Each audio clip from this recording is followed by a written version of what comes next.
Ooh, this is a good remake of the Ghouls and Ghosts song. I love the vibe.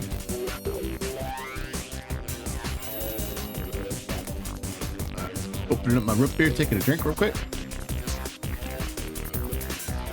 Ah, that's the good stuff.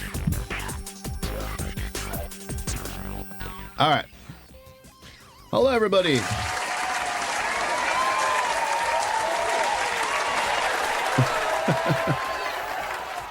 Okay. How's it going, guys? All right. So, stream is officially started. Let's get the ball rolling here. So my teeth are getting a little better in terms of like pain management. I'm not gonna say it's gone away entirely, but when it does flare up, it doesn't last as long, which is nice. Yeah, I was kind of bearing through it for a little bit, but it cleared up about an hour ago, so I started getting ready to stream because I honestly thought I wasn't going to be able to. I had a big dinner and everything seemed fine, and then the pain kicked in after that, and it was like, oh god, it sucks. I don't wish tooth pain upon anybody. It's awful.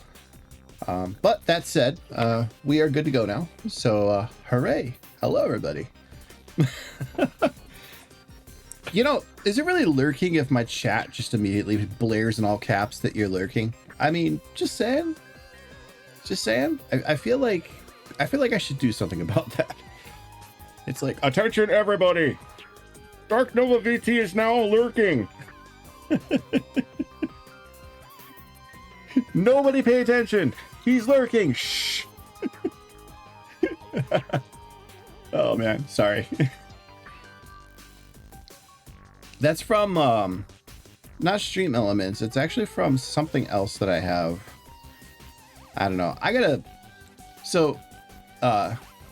I might be doing a short day or two break coming up here where I kind of get my freaking stream in order, because I have a lot of old legacy stuff, like from bots and from like just random crap like that I need to fix. I need to update my my channel point redemptions. I need to update my alerts. Like I'm so behind on all this stuff. So there might be some change ups just here and there, tinkering around the edges on the stream, just to kind of like get things kind of brought up to par again, because I'm starting to feel like all of this setup is just getting a little dated. But limited means, so working with what I got. But yeah, it's just it'd be nice to have like just cooler stuff. And yeah, just, you know, so maybe some of those games that people can play when like you're bored and the streamer's AFK or something. So like that fishing one or something like that. That'd be kind of cool. But I don't know. I know some streams that go way overboard with that stuff, and I'm not really sure if I'm watching a stream or watching Subway Surfers, basically. So I don't want to get that deep into it, but it would be nice to just kind of have a couple of fun things for chatters to kind of do when there's downtime in a stream, or they're just bored or something. You know, all plans that I'm kind of working on as I have attention and time that I can devote to it. So anyways, really nothing crazy in the gaming world that I'm aware of. Yeah, just kind of smaller news about things. Oh. Wait, what? Jared Palmer, who has been Core AI Vice President and Product and Senior Vice President of Microsoft's GitHub subsidiary, will join Xbox as a member of the technical staff to work on a product, engineering, and developer tools and infrastructure. And then there's an update. He is leaving to join the Applied AI Lab Cognition. So he's been there for 3 months? Wow. That's crazy. Man, Xbox is just bleeding people. I'm not really sure what the deal is there. I mean, Microsoft's always been known for crappy management, but like, the last couple of years, it's just been on a different level of bad. Oh, let's see here. Nintendo says it has no legal duty to pass its UF tariff refunds onto customers and asks the court to dismiss the case. Yeah, I kind of saw this happening.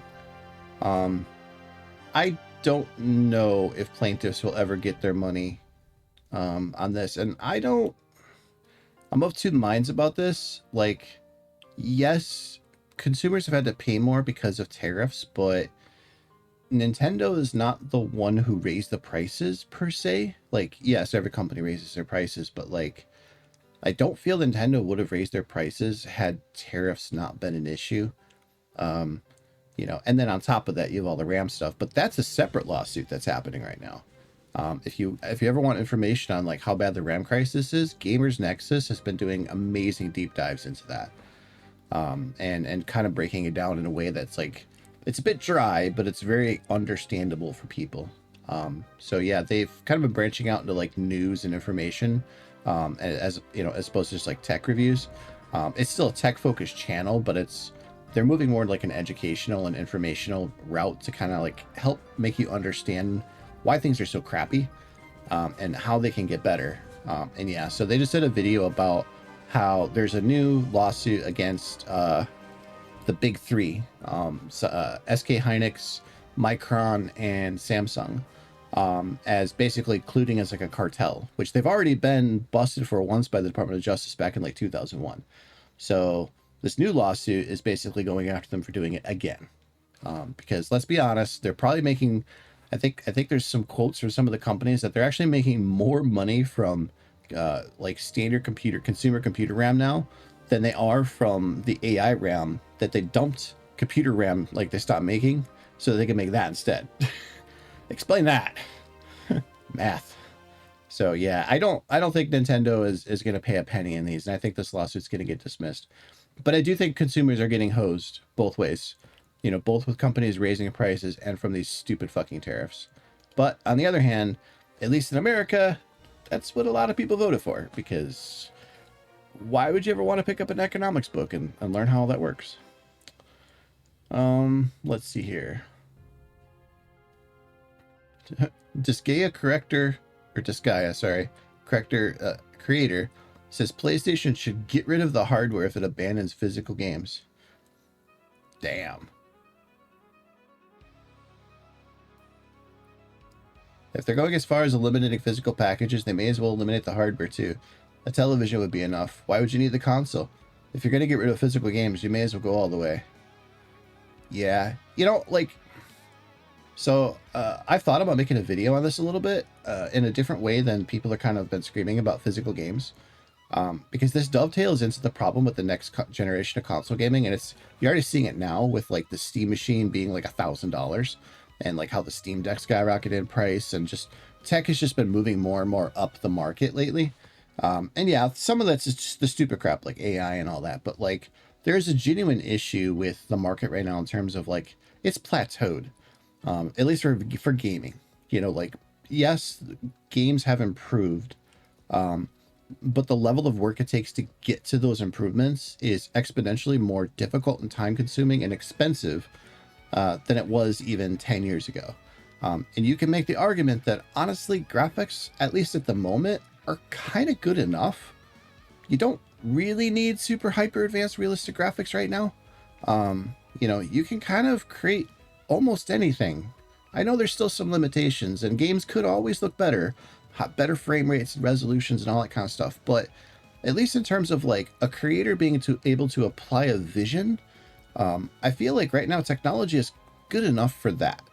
And there isn't really anything that I could see, maybe through VR, where like you're gonna go just balls to the wall crazy with budget to create something that just nobody's ever seen before. It's just wildly ambitious. There's just no appetite for that in the market right now anyway. So why are you making a $1,000 plus console with crazy high-end graphic type stuff, and there's barely going to be anything that takes advantage of that? Like, it's the problem with the PS5 and the Xbox Series right now. I mean, if you think about it, like, how many real exclusives for these consoles genuinely push the hardware? There's just not many. Like, most of these games that come out for these consoles, they run on a Switch, for God's sake. Like, you don't need a lot of horsepower for them. Yeah, maybe the texture resolution is better, or like the graphics don't pop in as much or something, right? But like, you just don't need it. So you should be focusing on what consoles used to do, which was you pick the parts that are freely available on the market and you cobble together a Frankenstein and you make stuff for that. When consoles started to become specialized as like gaming graphic engine devices, that's when things started to move higher end and get more and more expensive. Like, Nintendo had the vision of the Ultra 64. That thing is a tiny silicone graphics machine, and it's really the only issue that cripples the N64 is the memory bandwidth on it is very small, and the cartridge sizes obviously were an issue at the time. If it had been CD and it had larger memory bandwidth, honestly, the N64 is an insane piece of tech for its time. Like there's been ports of it for like Portal and stuff like that. There's an engine right now that's powering a game called Junker, which is a full 3D open world game, like something that you never would have thought possible in N64, but with modern tools, it's clearly possible. You know, the N64 was state of the art hardware, and it was $200, like crazy, right? But like the PlayStation 1, same thing. It had the emotion, or not the emotion engine, the reality engine, or whatever it was called, the chip. The only thing it didn't have was floating point math, which is why all the textures wobbled. You know, but the Saturn had 3 processors in it: VDP1, VDP2, and SH1. And then it had the custom Yamaha sound chip. Like Saturn was a beast on its own. All of these consoles, like that, compared to the previous generation, the Sega Genesis is just the Sega Master System, but with like more colors and background scrolling. Like the Super Nintendo is literally just an NES, but like amped up more. I'm not saying it's exactly the same. The architectures are slightly different, but like originally the Super NES was going to be backwards compatible with, or, you know, like you're going to be able to play NES games on your Super Nintendo. And there's a guy right now who's actually doing ports of games to the Super Nintendo from the NES, and they run better. Like they don't have the flicker or the slowdown. You can have the MSU1 sound, so they can have like better audio. Like there's some crazy stuff you can do with it. And then like the Neo Geo is just straight brute force like sprites, but it's essentially the same architecture as the Sega Genesis. You know, it's still running on the same 6800 CPU. You know, so like a lot of hardware, you know, through like the 80s and into the early 90s, before gaming started to really blow up, was budget based. These consoles were meant to stretch. Like the NES came out in Japan in like what, like, let's see here. Famicom release date. Yeah, the Famicom was released in Japan on July 15th, 1983. Like, holy cow, right? The Super Famicom, which is the Super Nintendo, came out in 1990. So in Japan on November 21st, 1990. So you were looking at what, 7 years before the Super Nintendo came out in Japan, which is wild. In 1991, it came out here. Let's see here. It came out in America. The NES came out in America in 1986. So slightly less time on the market compared to like when its successor came out. But the NES in America, that lasted well into the 90s. Let's see here. Last NES game. Yeah, the last officially released NES game was Wario's Woods. That was released in 1994. Globally, the last licensed game was Disney's The Lion King, which released in Europe in May 1995. That's over a decade of NES. Well, let's see. What's the last Famicom game, actually?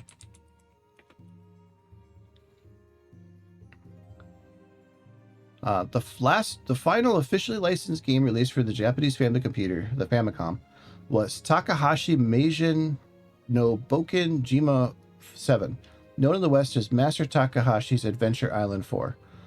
Published by Hudson Soft, this Japanese only action adventure title debuted on June 24th, 1994. That's crazy. So, like, 11 years later, they were still making games for the Famicom. So, like, yeah, you know, like, consoles lasted a long time back then. And, you know, people talk about, like, oh, well, games were more expensive and all that. Yeah, relative to income, yeah, I guess. Is it really different now, though? I mean, there was cheap games then, too. You could rent stuff for nothing, basically, a couple bucks. You know, get you through a whole weekend of playing with your friends.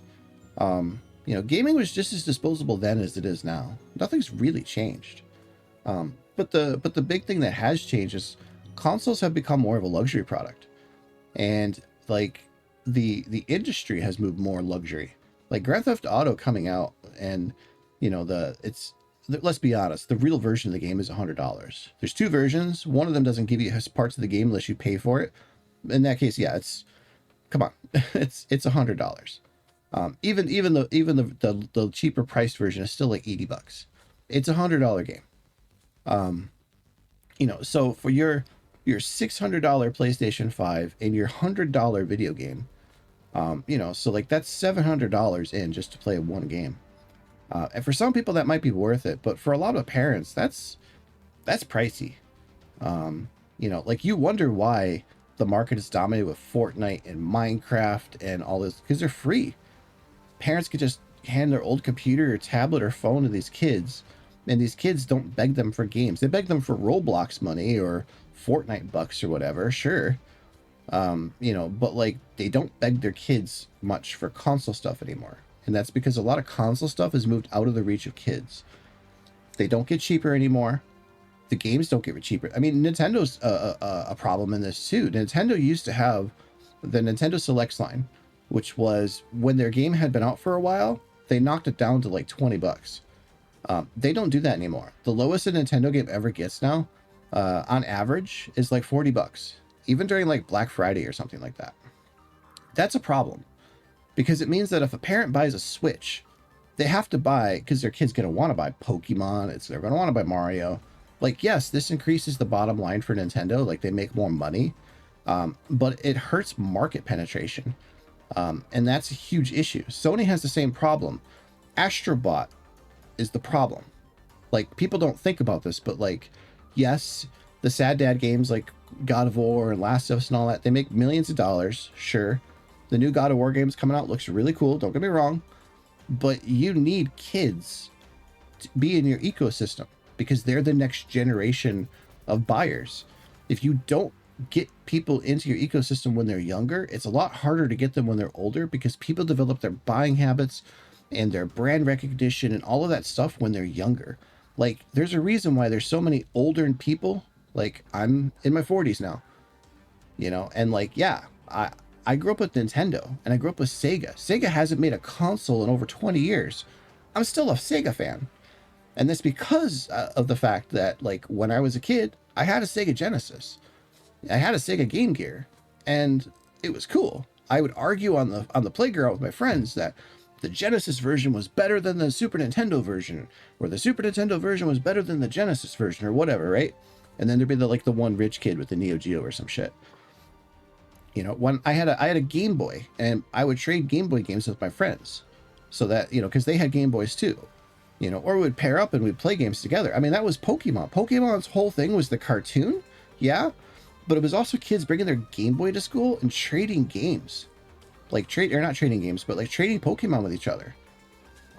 It's just a part of the market that's like almost completely evaporated now. And yeah, there's still plenty of kids playing consoles and console game stuff, but the market isn't meant for them anymore. The market doesn't market to kids; it markets to adults. Adults are the ones that Grand Theft Auto 6, the biggest game of the year, is going to be marketed to. And the other biggest game of the year is going to be a Legend of Zelda remake, and that is marketed to people who grew up on the N64. Those people are now old. Not ancient, but they are older. They have grown up, they're married, they have kids or whatever, right? But like, they own a home, hopefully. They've been out of high school for a while. So it's like, those are your two big games of the year. And Grand Theft Auto 6 is just piggybacking off the Grand Theft Auto 5, which, that's a whole issue on its own because of how long the gap is between those games. So yeah, it's the problem with the gaming industry right now, truly, is that the people who are running it don't understand that they are destroying the bottom of the ladder that gets people into the console gaming industry. So I don't know how you fix that outside of telling these people that they need to be fired, but even Nintendo is failing at this. Nintendo, the famously family-friendly brand, they've kind of, throughout their history, always had this kind of like good Nintendo, bad Nintendo thing. But Nintendo has always, at least up until the Switch, had a family-friendly like way to get into their ecosystem. Something budget-friendly. Something that, like, maybe you aren't playing this current generation, but you can get into the previous generation easily, cheaply. And that's all gone away. So I don't know what the solution is here. And I wish I could say, oh, it's just greed, get them to stop being greedy, but I don't know. I feel like at this point the gaming industry is just kind of broken. There's no direction. There's no sense of, because like people ask like the difference between like how gaming was in the 80s and 90s versus what it was past, like, we'll say gaming kind of peaked, so to speak, in like the late 90s, early 2000s. And ever since then, it's kind of been directionless. The Wii U flopped, Xbox One flopped, the PlayStation 4 was cool, but it took a bit for it to kind of stand out. And it had to kind of ditch a lot of the bad vibes from the PS3. So it's like, and then we got into PS5 and Switch and all that, but then COVID happened, so prices for that were crazy, and it's just never really recovered. And I'm not really sure what could be done to fix all that, but I just know that like currently in the market, for all of the various reasons that can be blamed for things, the one big blame is that I do not see publishers recognizing the simple fact that right now, if you look at the gaming charts, it is dominated by games that are choking the life out of the rest of the console gaming industry, possibly even the mobile industry, but definitely the console industry. Like for the last decade plus, it has been Grand Theft Auto, Fortnite, Roblox, Call of Duty, and then whatever the fuck sports game of the part of the year it is, Madden or FIFA. That's it. Like, and then there's the also rans underneath them that tend to kind of stick around for a bit too. And there's room in the market for these games, don't get me wrong, but they do choke the life out of traditional gaming, which is going to the store, buying a copy of Super Mario Brothers, getting it home and playing it, and then being done with it. Forever games as a service, are doing a tremendous amount of damage to the industry because they hoover up all of the time and money and attention at the expense of everything else around it.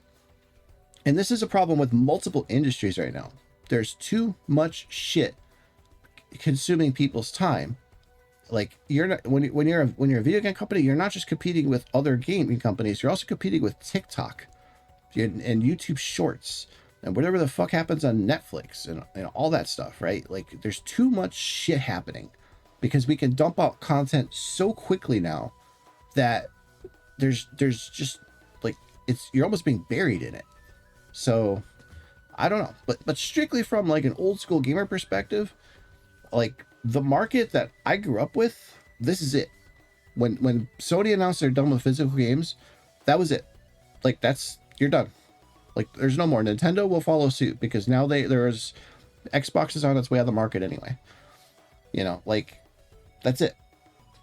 Nintendo won't double down on physical. They're already not doing that. As a matter of fact, they're doubling down on digital because now you can get a digital cheaper. It's like $10 cheaper than their physical copy. So yeah, it's over. Like, traditional gaming as you knew it from if you grew up in the 80s and 90s and into the 2000s, like, this is it. Traditional gaming is over. The next generation of consoles, I'm not gonna say it's gonna be the last generation, but we're getting to the point where things are going to start just being completely unrecognizable if you grew up in any of this stuff. And for that, I think the last bastion for a lot of people who grew up with this stuff is just going to be retro gaming and games that feel like retro gaming. But yeah, I don't know. It's tough, interesting times.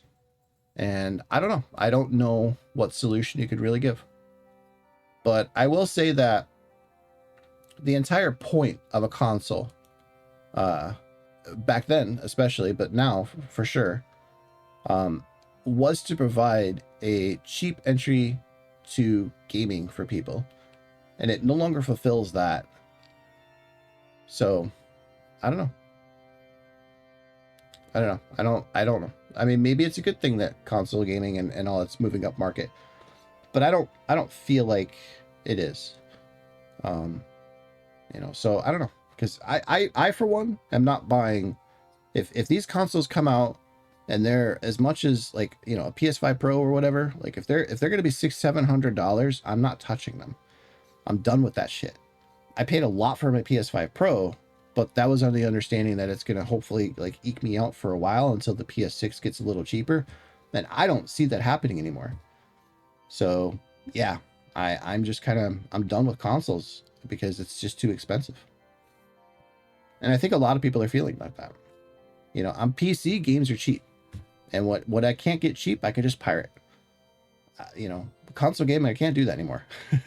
They've made it too difficult to get in and be cheap. I mean, it's one of the biggest values of physical. I know for the collectors, they hate it, but for people who just buy them to play them and stuff, you can't trade them in anymore. You know, there's no more physical. You can't trade it in. So being able to like get the newest games for a little bit cheaper because you traded an old game you don't play anymore, that's out the window. That's gone now. You know, and like the stores, they're all controlled by those like companies. So like, you know, once physical's gone, those prices are just gonna start creeping up again. You won't see as many deals. So I don't know. The only reason you have good deals on PC is because Steam is not a monopoly. You can play tons of games without Steam. And then on top of that, you can buy Steam games anywhere because Steam puts out Steam keys. So you don't have to buy it on Steam. You can buy it wherever you want.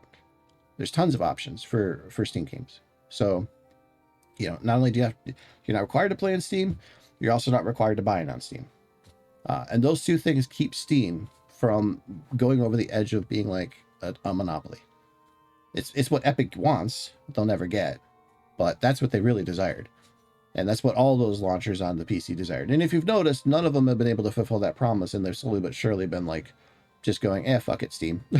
That 30% cut isn't so bad, I guess, if people are actually buying our games instead of having to use our stupid launchers. But, yeah. So. All right. Enough of me ranting about bullshit. I say we play some video games. So, I figured out my issue with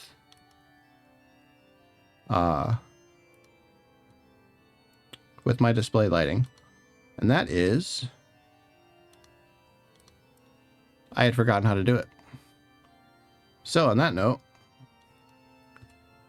shrink me in the corner over here, pop that on, get the controller going for some good times, and we are going to fire up some SCP secret files. Hell yeah, brother. All right, Luffy, too, you need to be quiet. Oh. There we go. All right, give me a sec.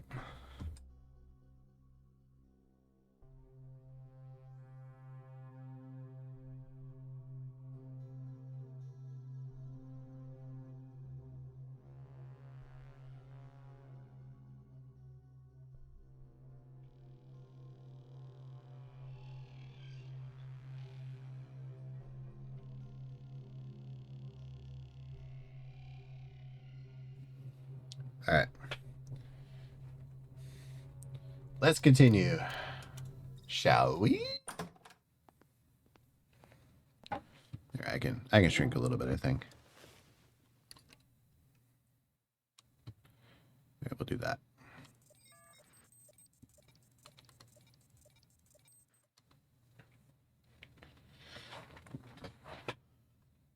Okay. So let's check our files. Enter data regarding investigative reports into the archive system on the right. Okay.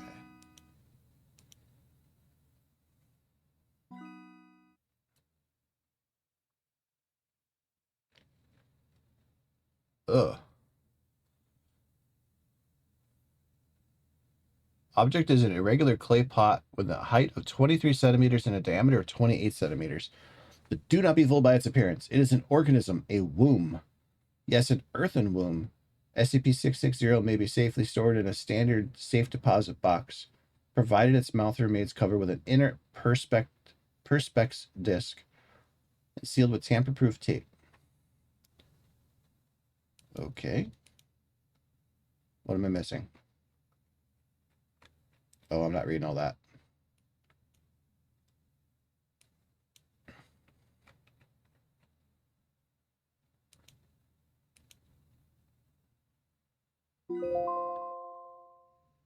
Okay.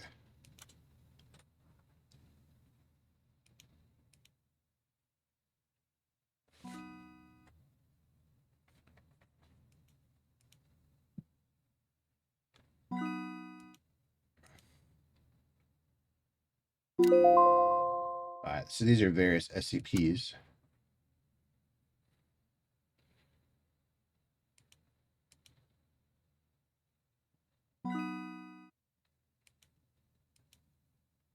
But I am not going to read all of that text.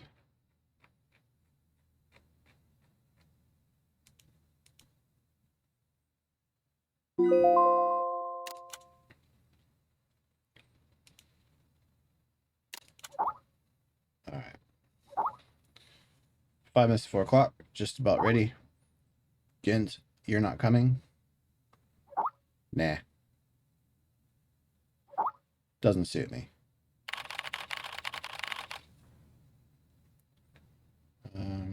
What are you talking about? Hey, girl.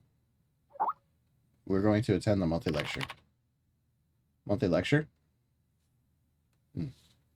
Sorry, tooth is hurting.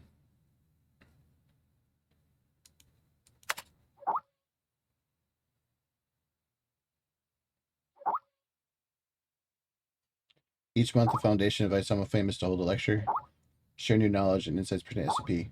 This month's lecture is invited Dr. Trevor. He holds a high reputation within the Foundation.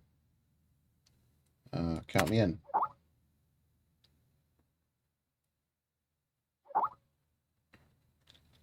I'll send you a link to the monthly thing just a sec. Okay. Just join the conference.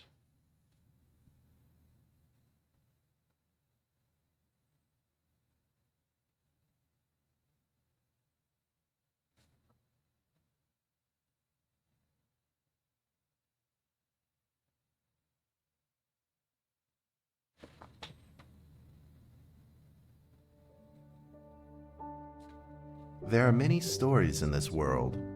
Some are read widely all over the world. Some are hidden in dust and known only by a handful of people. Today I'm going to tell you a story no one else has heard before. A real story of mystery and wonder and adventure. And then you too will become the guardian of this story. The story takes place in a world of long ago. The hero of our story is a little boy. His name is Daniel.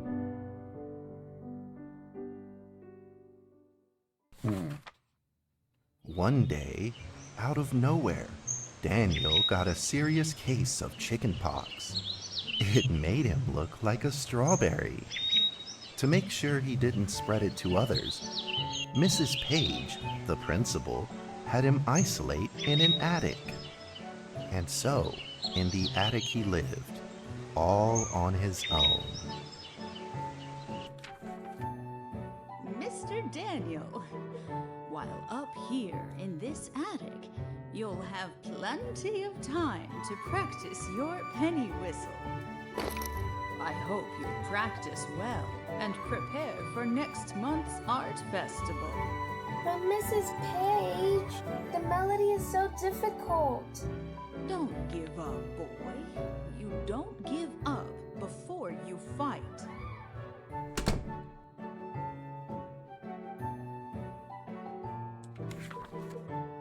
Daniel was reluctant at first, They want me to control it like a book. but he trusted Mrs. Page, and he knew he should listen. And so he practiced the penny whistle.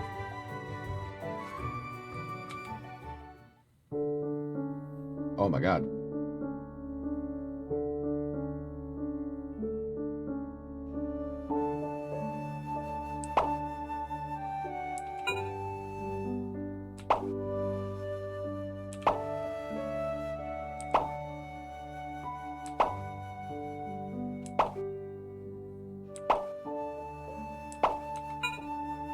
Damn it.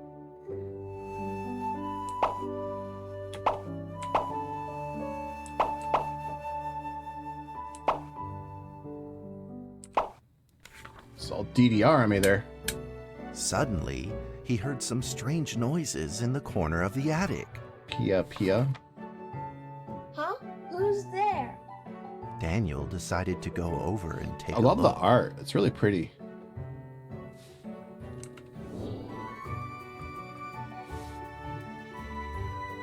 Oh my god. I thought I was just gonna stare at the picture book again, but like, no, this is what it looks like.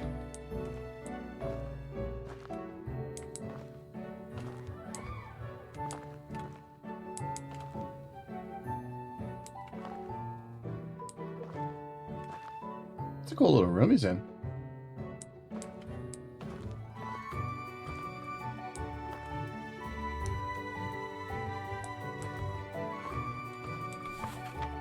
It was a mousetrap, and there was a red origami paper dragon inside of it. Wow. Daniel carefully removed it. It was marvelous and beautiful. The only problem was part of its wing was damaged, but Daniel found a way to repair it.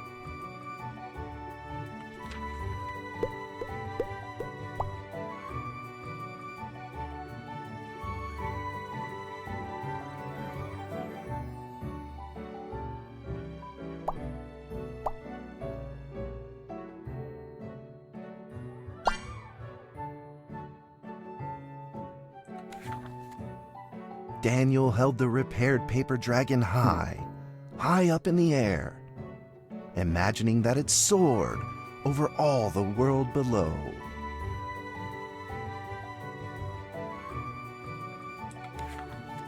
He played and played with the paper dragon. Wee! Woo! Dragon! Soar! Most uninspired kid having fun noises ever. In the warm afternoon sun, Daniel had to fight his eyelids just to keep them open.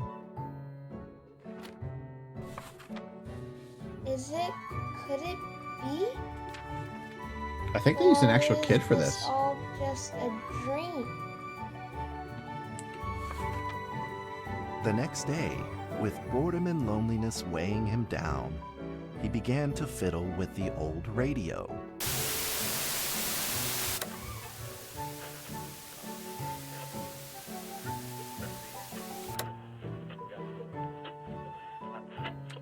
Our town is located in the plains, where earthquakes are not particularly common. Although there are 17 fault zones around us, they are all inactive. Okay.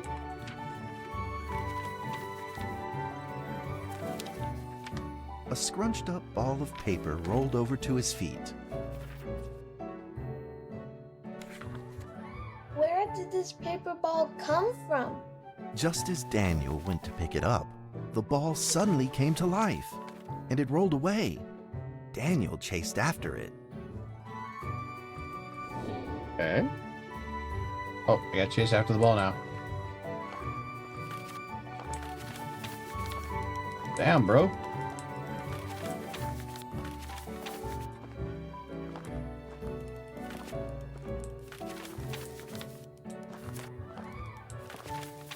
Oh my gosh. Holy shit, he like shoves me.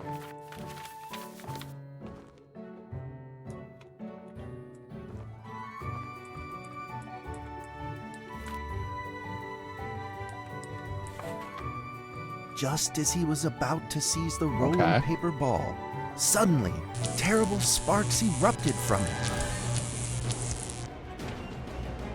Before his very eyes, the Uh-oh. paper ball began to Dark Souls grow music kicking in. bigger and bigger.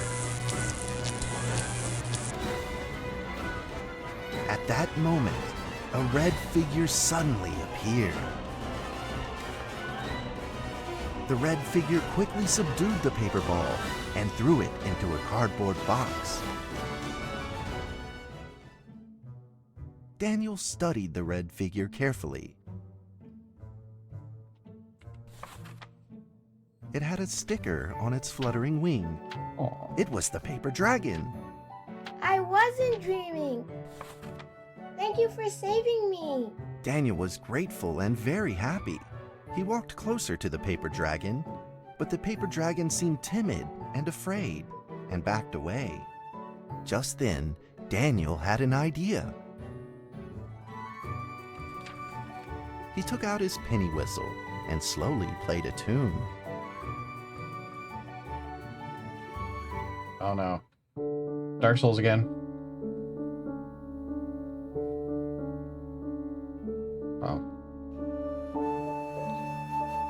Dance, dance, revolution.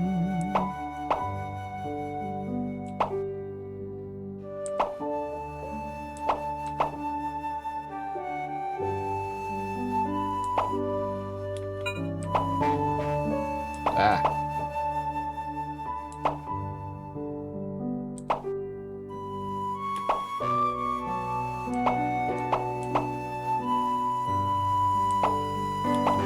It's like peeking in my ears, man. Why is that so loud? I don't even have my volume all the way The up. paper dragon enjoyed the sound very much. It began to move along with the rhythm, flipping up and Audio down balance in the this game is air. all over the place. Soon the two were playing and dancing, just like old friends.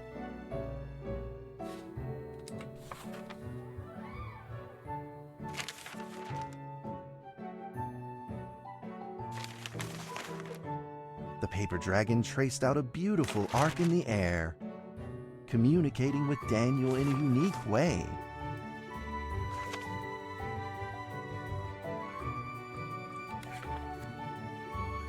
My cherished friend, after many long years, we finally The met hell is that again. voice? Tell me, how has your family been? In the I'm very beginning. thank you for playing that music for me. You know how I love the beautiful rhythm of that instrument. But we ought to take precautions, as the room is not stable. Do you still remember how the room works? You're welcome to visit anytime. The piece of paper then changed back into the shape of a paper dragon and flew into the cardboard box. The box closed shut, and a calm silence was restored to the attic. Daniel rushed to find a watercolor pen and marked the box with excitement in his fingertips.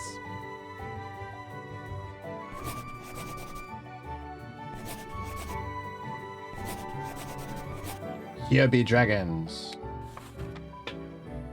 Over the next few days, the paper dragon came out often to play with Daniel. During this time, Daniel introduced many of his friends to the paper dragon.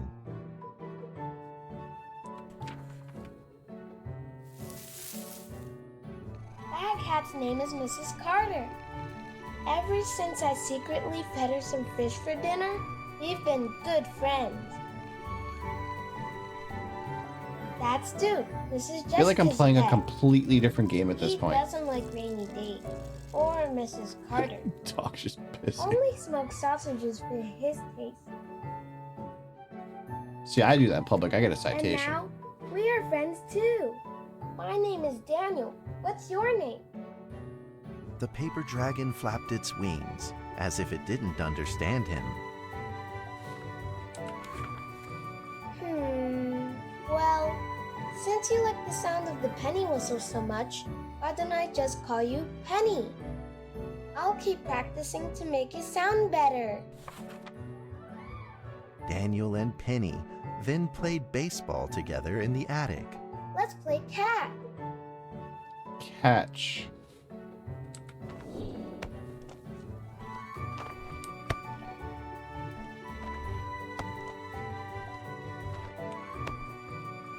Oh my god. How about fetch? Hey, brought it back.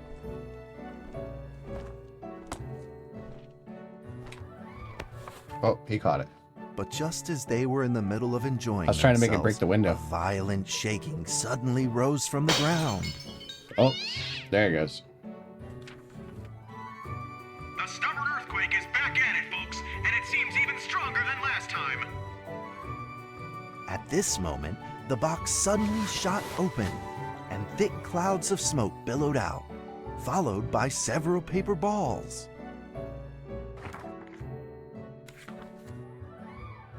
Penny attacked the paper balls without a moment's hesitation and promptly threw them back into the box.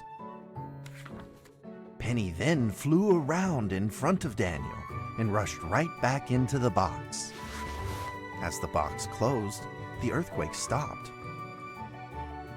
Facing a friend's farewell without a formal goodbye, Daniel felt confused and lost. He moved the box to the center of the attic. Facing it, he practiced his penny whistle day in and day out.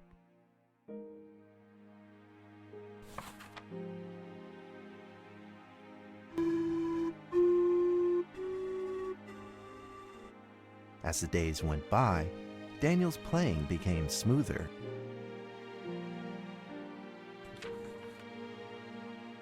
One day, the box suddenly began to move.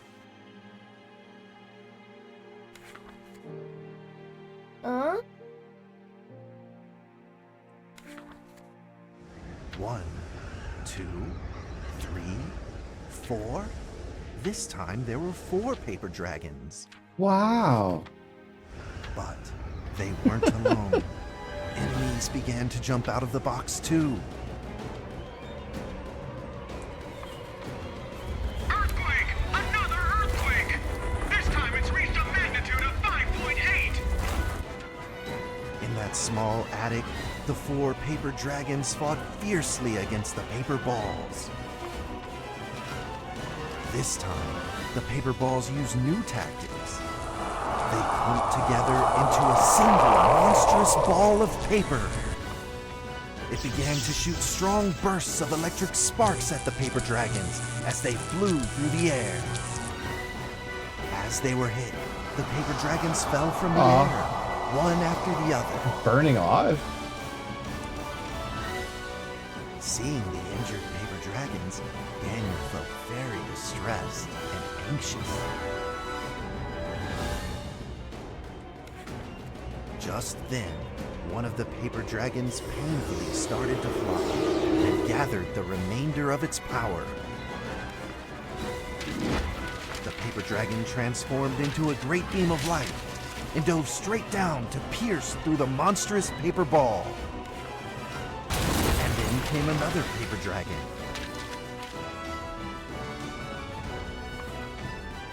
The monstrous paper ball was blasted to bits, exploding into smaller paper balls. Trembling, they struggled to escape back into the box.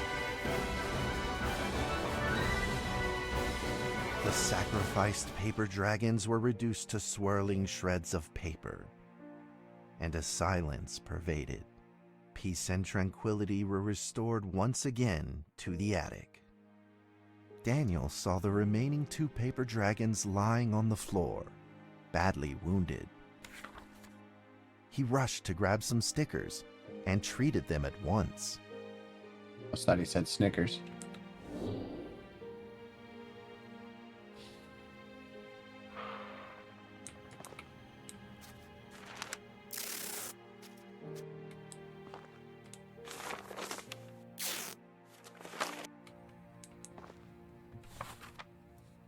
Suddenly, countless paper dragons began to gush from the box. The 2 wounded paper dragons were repaired and began to fly. Like 2 colored threads, they merged with the other dragons, flying in unison. The dragons moved like a tide, flying freely through the attic. Daniel eagerly took out his penny whistle. He showed all his paper dragon friends the results of his hard work and practice.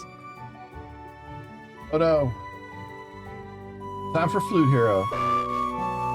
Oh my gosh. Why is it peaking? Oh, fingers are on spot.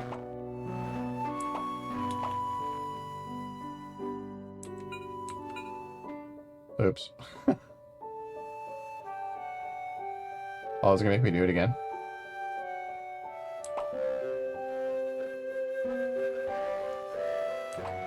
That is not my audio. I have my stuff turned way down on this. That is the game peaking.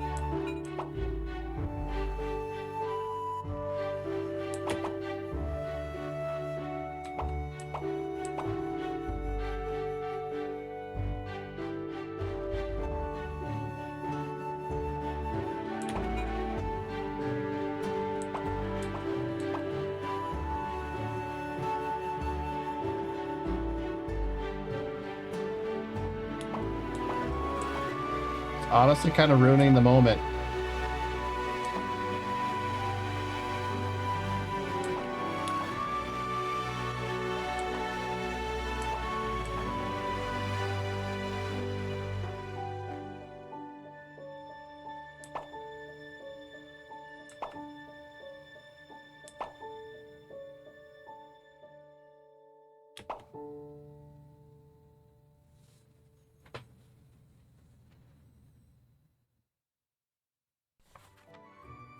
In the sweet melody of his See now, look how quiet it is because I turned it down. It's just for some reason that audio they used was just crazy loud. And it was peaking. Like the game is peaking, not the microphone. Or like the audio.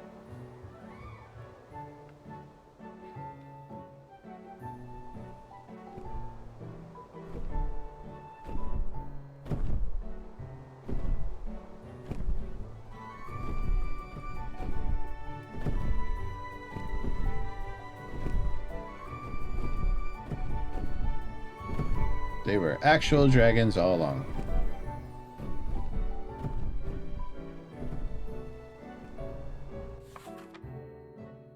The paper dragons merged into a long letter and floated down towards Daniel to tell their story. After the last war, the fantasy world enjoyed a Yeah, with that voice. peace and stability. But now, the giants have returned. They have launched ferocious attacks, trying to invade your world through the room. We are prepared to launch the final defense. Then we will have to destroy your room, for it is the last remaining entryway into your world. Okay. Please believe this farewell will only be temporary. We will not be apart forever, and we will never forget our eternal mission of protecting you.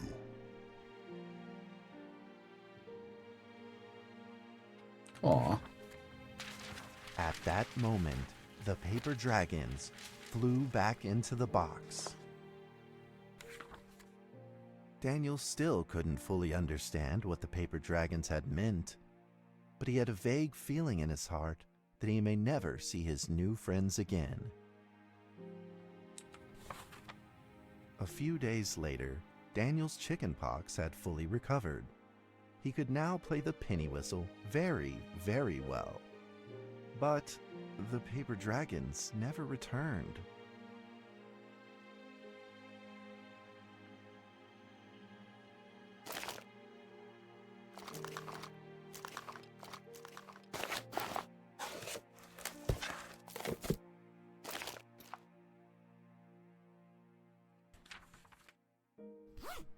Maybe it was time to leave and move on. Earthquake warning! Magnitude 6.2! A massive earthquake is hitting our town! All townspeople, please leave your houses immediately and move to safe open spaces! Just then, countless paper dragons shot from the cardboard box. However, it seemed like they were under attack, spinning and falling through the air in confusion. What's happening? Daniel quickly grabbed the stickers out from his bag and did his best to heal the injured paper dragons.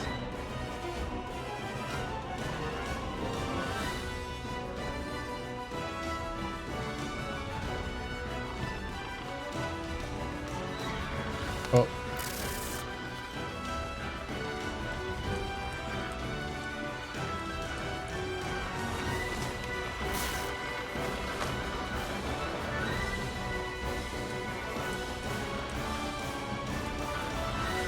Gotta find ones that actually let me work on here.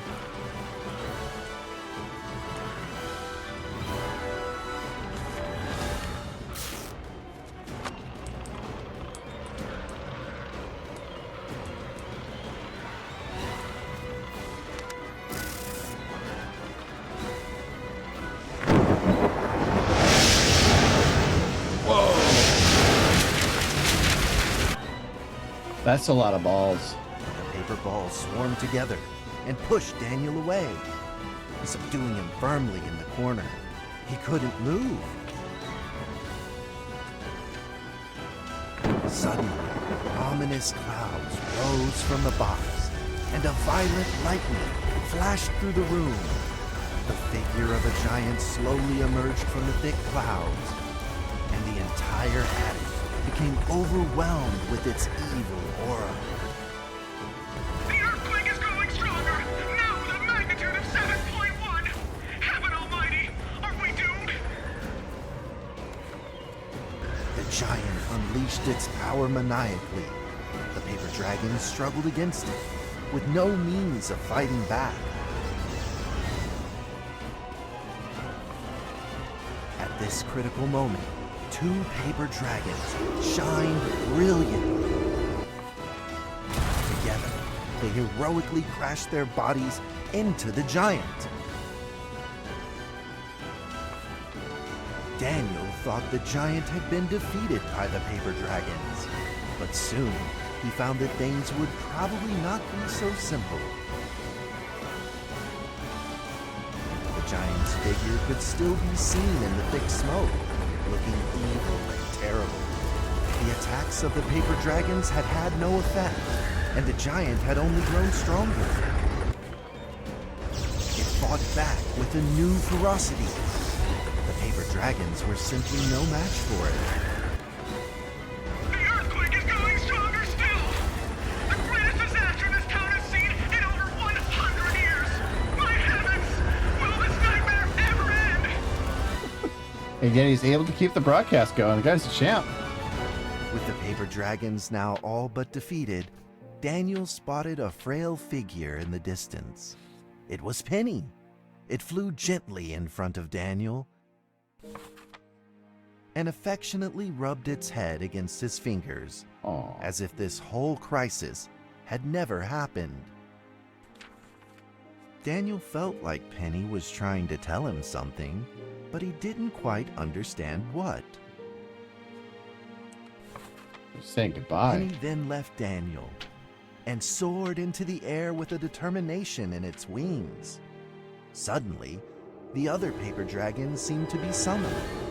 They flew through the air, all together in unison, responding to the call without an ounce of hesitation.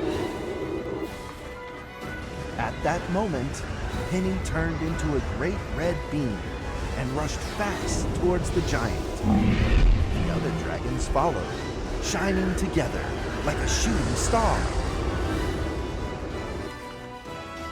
At that moment, Daniel seemed to see a real dragon flying.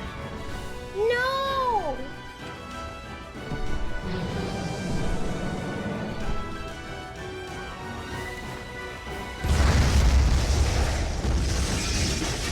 Oh, I got A him. huge explosion from the impact drowned out everything else in the attic.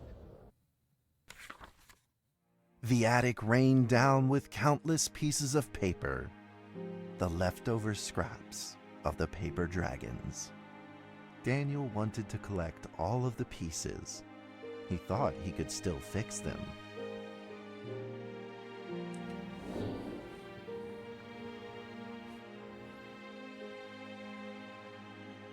Raining down like confetti.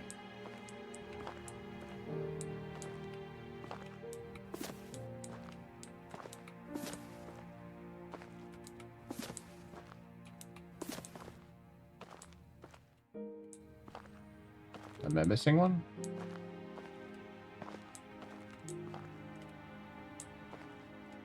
I feel like I'm missing one.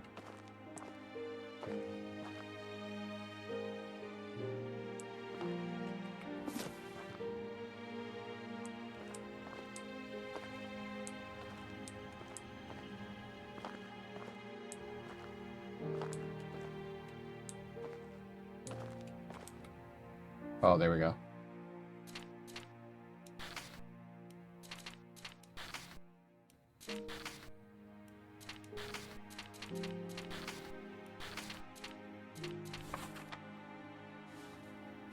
Goodbye, my friend.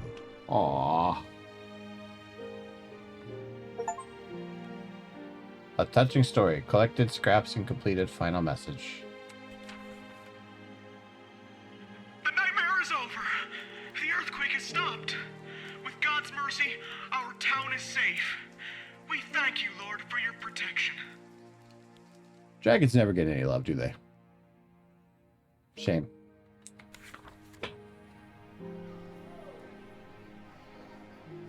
A few days later, the art festival was held as scheduled.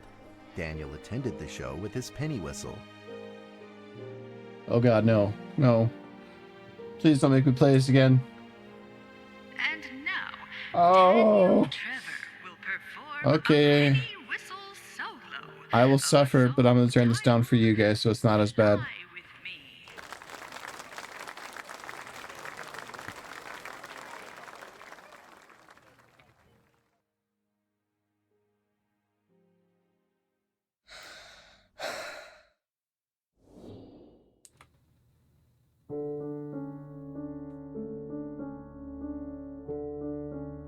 Alright, here we go.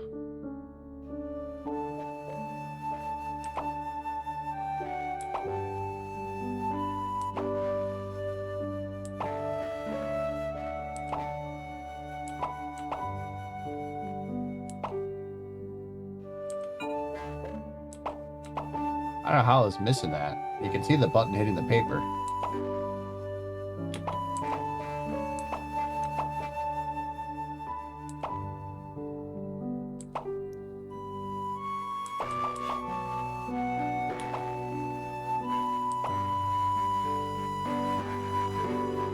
Gosh. Why? Why must I suffer? It's so bad. The audio is so bad. I don't know how it sounds to you guys, but in my ears, it just sounds like the worst warbling ever. And I'm looking at OBS and I'm like, it's not even close to peaking. I'm just turning that down again. It's so bad.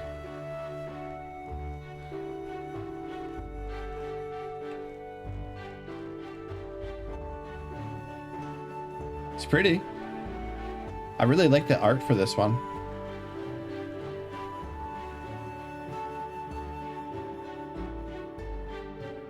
And that's how the story ends. Now, you might be wondering... Oh my gosh. what happened next. Are there It's worse. Like, I have this down super low, but I can hear it in my headphones. It is worse. But I believe that they are still protecting us somewhere in this world, just like they promised they would, forever, into eternity. Okay, can we turn the volume back up again? There we go. All right, finished SCP-1762 story. Here were dragons. All right, all right. That was pretty good. That was pretty good. Give them some claps.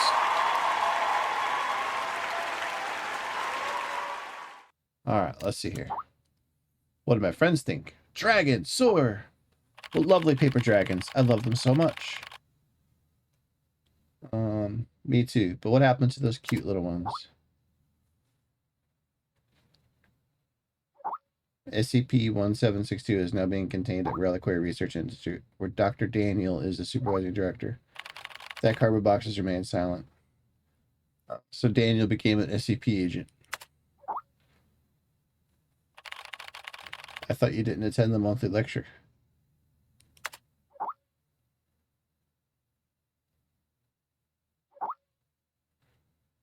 Under the direction of Dr. Trevor, Ginn spent 2 years researching SCP-1762, so he knows far more than we do. Wow.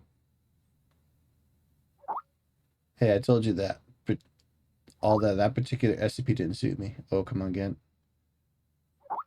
But really, imagining you tidying up files and piles of cute little fairy books is kind of adorable. Enough writing, going back to work, but I'm going to stress the point again. That particular SCP did not suit me. Okay, bud. I've been here for a month now, and I am entirely adjusted to the job. Though the content of my work is to simply process archive files, it is work that will never bore me. A few absurd jokes aside, most of the archives are really fascinating. I've been having hallucinations lately. I feel like someone is calling me, a voice low and uncertain. They seem to be trying to communicate with me, but I cannot understand a single word they say. In fact, I had planned on seeing a doctor, but Zoe told me it was the typical rookie syndrome and would clear up in a few days. I certainly hope that is the case. I hope so too. Wouldn't want to go crazy and be a victim to my own SCP stuff. That would suck.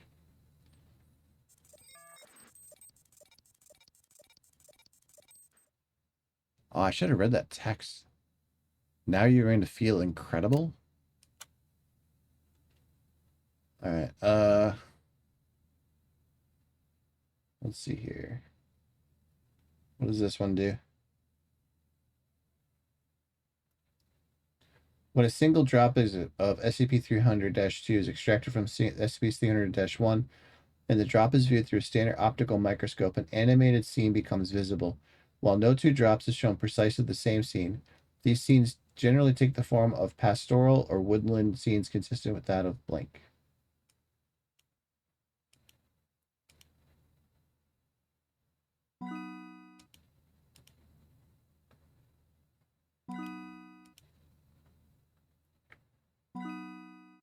Victorian era in England.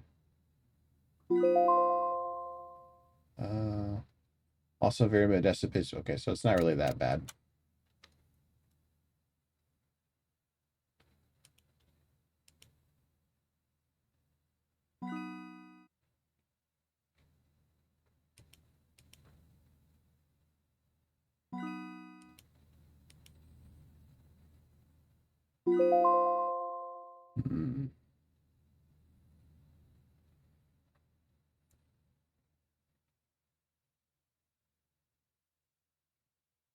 So this is a weird object that just moves around. Okay. Memetics are a type of information particle that contains supernatural abilities. In most circumstances, the media spreads the meme does not contain any supernatural ability. The meme itself is the sole carrier of supernatural ability.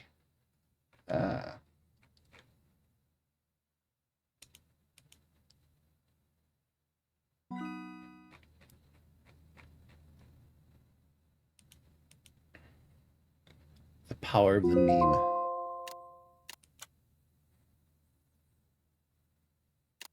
Alright, let's see what my friends are talking about. What happened, boss? There's a temporary archive that needs to be sorted. The others are in the field, so you'll have to take over. Temporary archive? Am I qualified enough?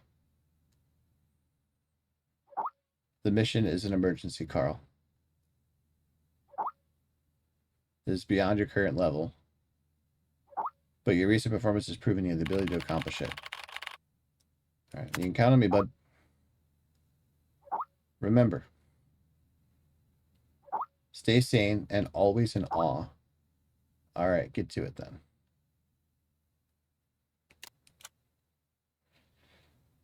Okay,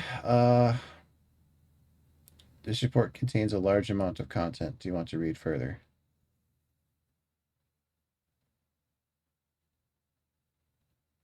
Consciousness intrusion action. Which plan? ERB potential. Okay. I didn't want to read that anyway.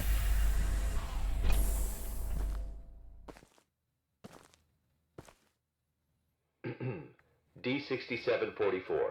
Please provide your identification code according to the mission letter. 4 and 20 blackbirds.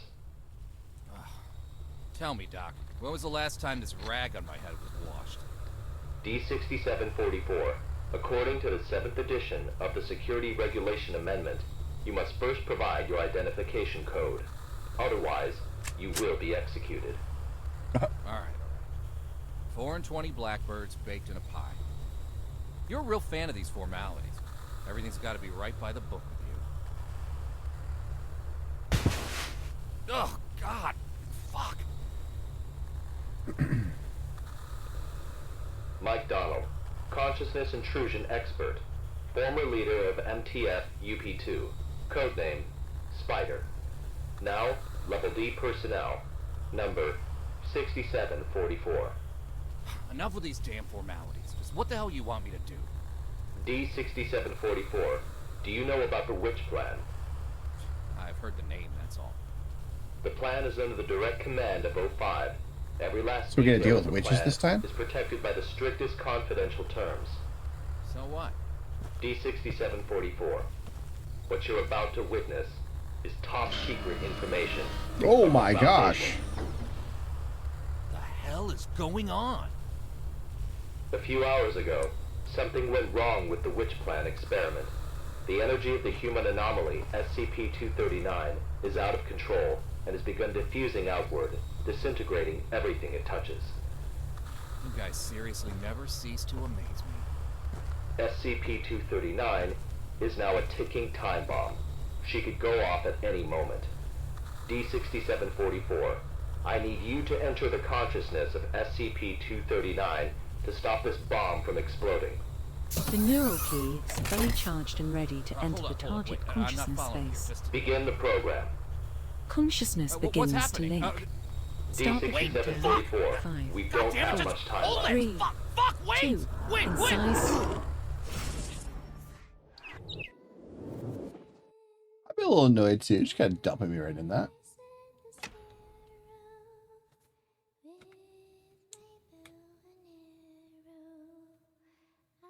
Mauga Camel. Oh, there we go. The last one kind of messed me up on my keyboard placement.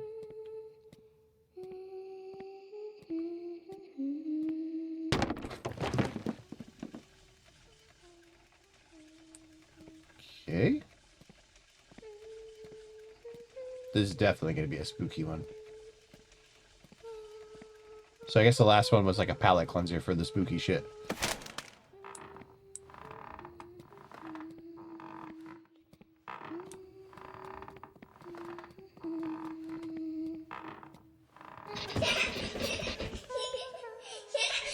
D-6744, can you hear me? Son of a bitch! Fuck you! The situation is urgent. Son of a If you were bitch. still the way you used to be, you would have done the same. If you were still the way you hello used there? to be. Hey, wait! D-6744, what did you see? A little girl, but she ran away when she saw me. That little girl is SCP-239. What else have you discovered?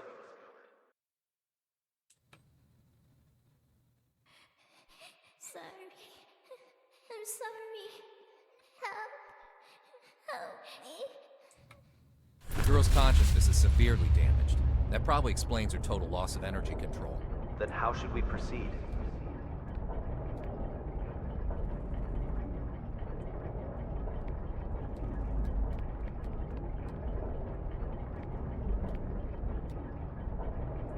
Cannot get on.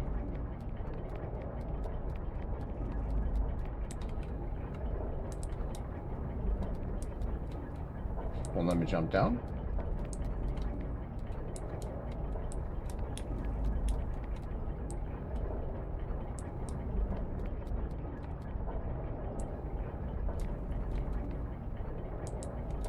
Oh.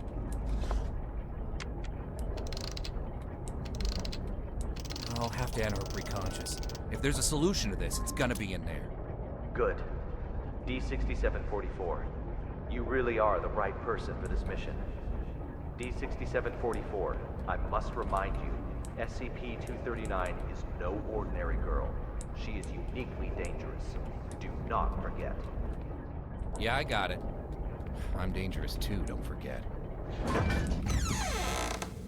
Stone green, touch, move, anxiety, close pain, lust, ladybug, time clock, summer, bird, movie, snake, cry, turkey, eagle, 16, eternal blood, science, Zeus, rainstorm, whisper, butterfly, garden, activate, wings, fan, passion, French, resin, roarer, ladybug, time clock, summer, bird, movie, snake, cry, turkey, eagle, 16.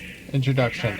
A device capable of generating high-frequency pulse voltage and providing real-time observation feedback to the brainwaves of the experimental target. According to Dr. Sean Pierce, director of SCP-239, the ARB voltage rooms are the most direct and effective means of activating the target's reality distortion abilities. Okay, dude, you can shut up now. Passion, French, resin, Rora, ladybug, time clock, summer, the movie. Oh, come on, really?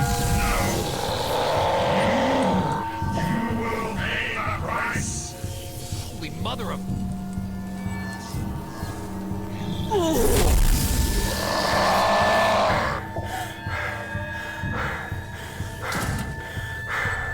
There's always a chase guy.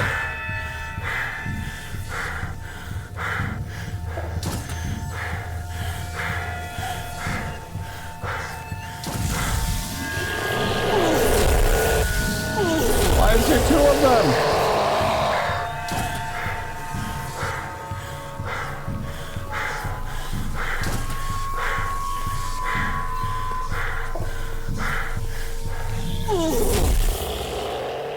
Why was there two of them? Of course it's wise to run.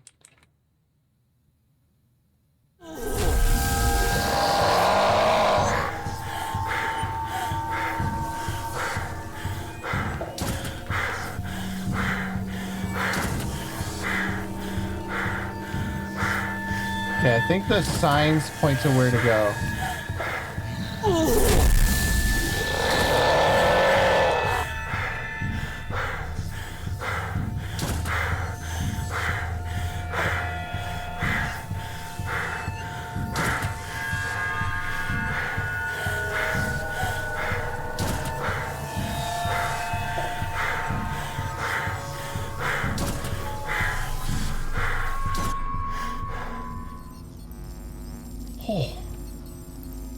Okay. Damn, I hate chase sequences of horror games. They're so annoying. Like, the last thing I want to do is be running away from everything all the time. Also, this is just Control. I know Control probably... I don't know when Control came out. It's probably after this game, right?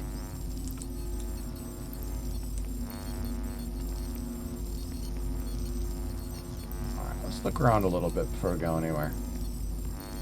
I don't want to go anywhere near that, so we can kind of look around. Alright. Nothing unusual, just weird crap happening here. Probably wants me to go inside. No?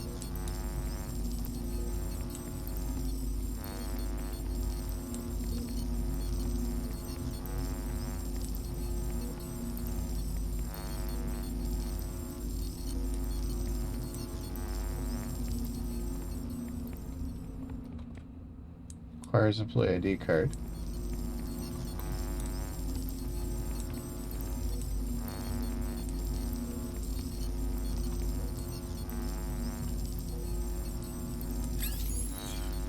Oh, here we go. Link all fragments in correct order. Lines cannot intersect.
I don't.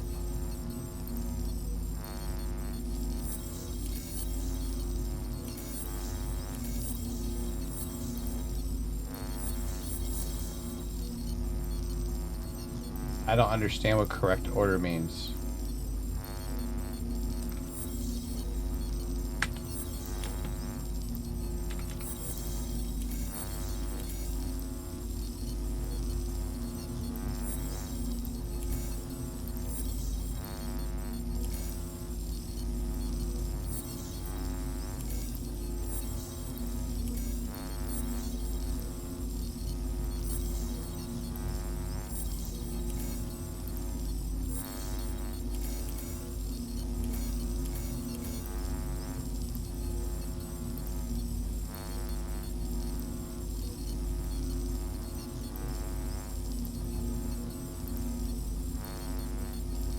I don't.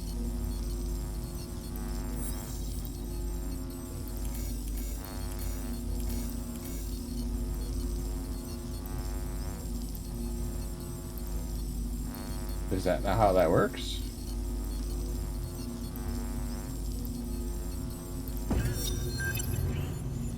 Okay, that puzzle was weird. Conducting ability control test number 125 of SCP-239. Okay, let us begin. First, set voltage strength to 30 kilovolts. Power on. Activate the target's high-level reality distortion abilities. SCP-239. Move the target object to the designated location.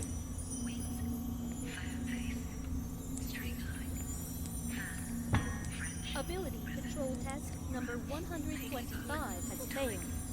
The voltage intensity must be insufficient. I'll need a new test site, along with new equipment that can handle a greater voltage load.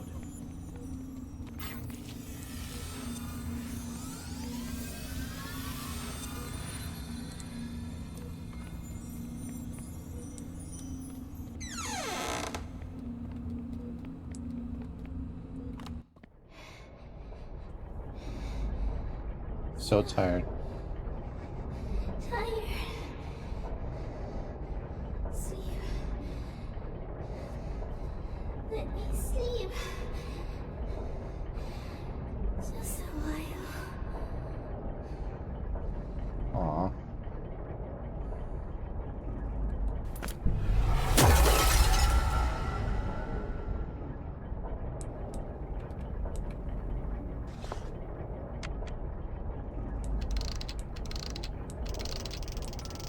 Bird's Nest calling D6744. Do you copy? Copy. The energy of SCP-239 is still diffusing outward. What's your situation? Situation's more complicated than I thought. I'm gonna need more time. Be quick about it. I got it. Quit rushing me.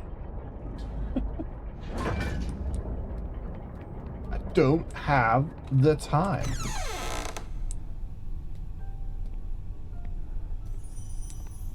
Have you heard? Heard what? O5 is displeased with the slow progress of Dr. Pierce's experiments. They've appointed a new director to take over the project. You sure it's not just a rumor? Today's morning session was chaired by Dr. Pierce. It's true. Trust me. If I'm being honest, I don't really like Dr. Pierce. Something about him, just gives me the creep. He's coming. Stop.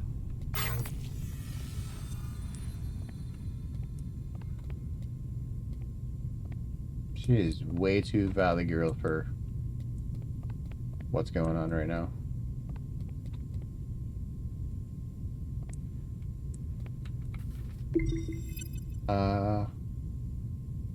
Senior researcher will visit your office today. Okay, cool. I got that weird stuff going on.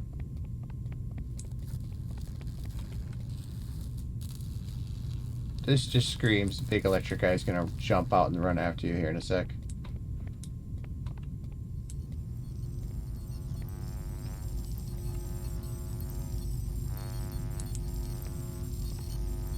Oh, we're above the station now.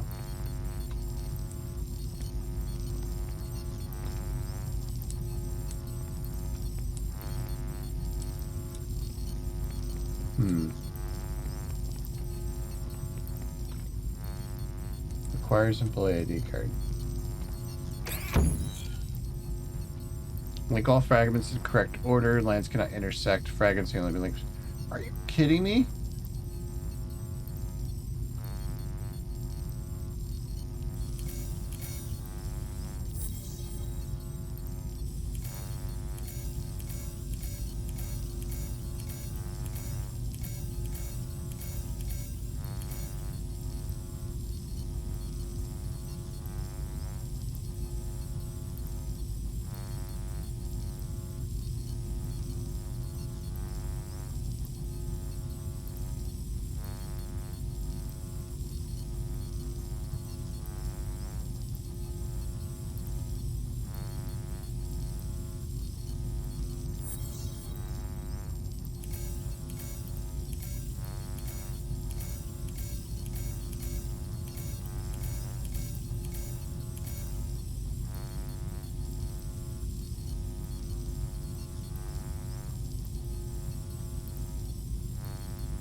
Hey, Dark Nova. How's it going, man? I don't understand this puzzle.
Just follow light, I guess. No? What do you mean no? Oh. Gosh dang it. How are the preparations for the experiment coming along? Equipment's been checked. Everything is ready. Good. Anything to be aware of? Sam went to the counseling room after yesterday's experiment. Give him an injection of amnestic agent, and let Arthur take his place.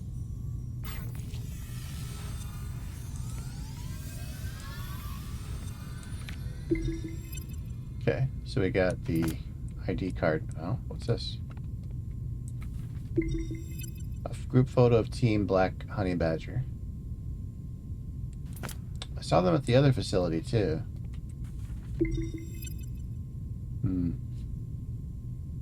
You got raided, nerd?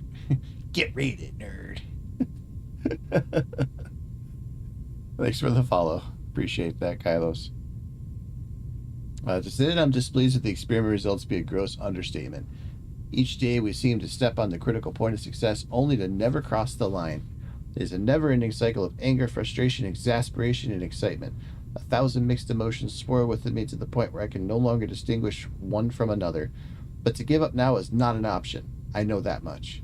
The successful conclusion of this experiment must now be seen to the end. With failure comes experience, and I now know where that main problem lies. The maximum safe voltage permitted by the Foundation is still too low. I will need to find a way to increase the limit. Resistance, agency, free will. Rest assured, nothing will stand up to the power of extreme voltage. Okay. This guy's a big fan of shocks. Thank you very much. I appreciate that. The horns are kind of a custom job, but I'm glad you like them.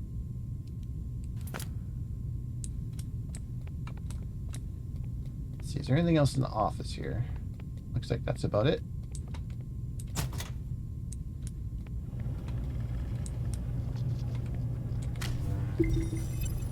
Try again. Set voltage strength to 250 kilovolts. Dr. Pierce, the heart rate of SCP-239 has now exceeded 160. Her physiological indicators are quickly approaching their limit. Perhaps we should consider pausing for a while. Continue. Pressurize. Set to 250 kilovolts. Go.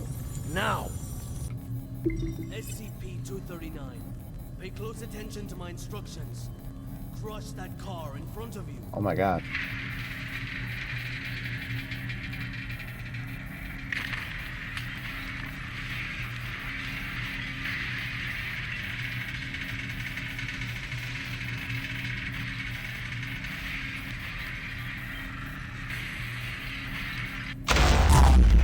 What's the meaning of this? Sean Pierce. Violet. Long time, Sean. What's it been? This man 7 used years? too much voltage. I've got no time to play catch-up with you. Not a great first impression you're leaving either. Barging into my lab and interfering with my experiments. According to Foundation security regulations, I could have you detained, you know. Still the same old temper. You haven't changed one bit, Sean. Well, if you want to talk business, then let's talk business. You should have a look at this first. This is... No. This is O5's mandate. Effective immediately. Which plan and all SCP-239 experiments will be led by me. No, that's... No! This is a mistake! It's not possible! Don't take it personal, Sean. The simple fact is that the development of SCP-239 is moving too slow. They want a more ambitious approach. A new process, if you will. A new process? What new process? Just what do you know about process? Please, Violet. Go for it, man. Enlighten me. Sean, let us end our bickering with this. Victory comes to those who fight, and to those who last.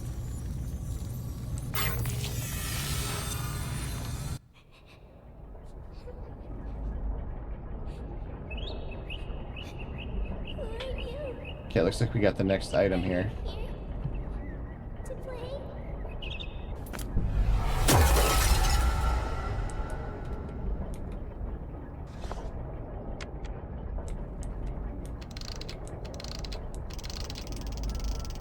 Okay, 2 more items Bird's to go. Nest, do you copy? Copy, loud and clear. Just what exactly is which plan? That's not your concern. Focus on the mission at hand. Stop the spread of energy diffusion released by SCP-239, and do it quick. Yeah, sure. This is where you find out that they've been making Alma the whole time.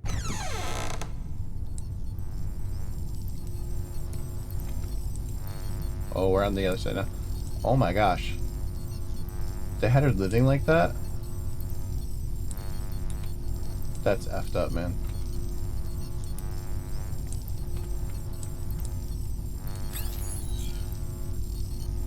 Alright, let's see where this goes.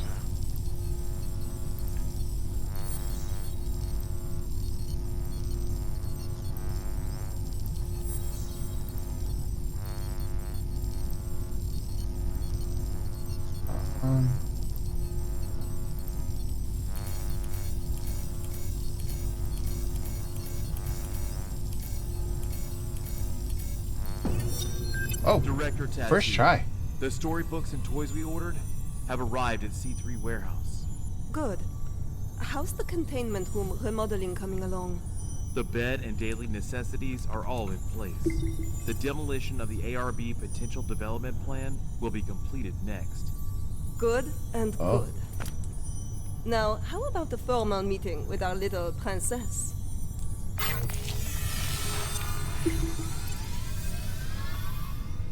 That's her ID.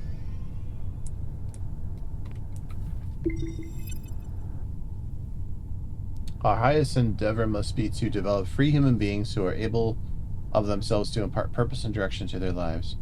Rudolf Steiner. Understanding your child's inner turmoil provides an emotional mirror to help them understand themselves.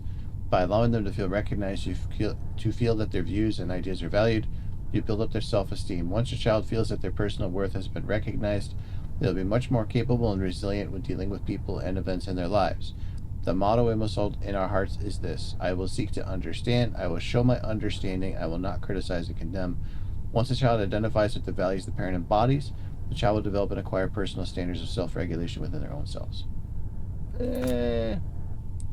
Okay, so they got tired of shock therapy and they hired somebody who is a child therapist, I guess. Remodeling plan of SCP-239's containment room. Okay, so basically they turned it into a bedroom for her, but they still kept her in a cage. Gotcha.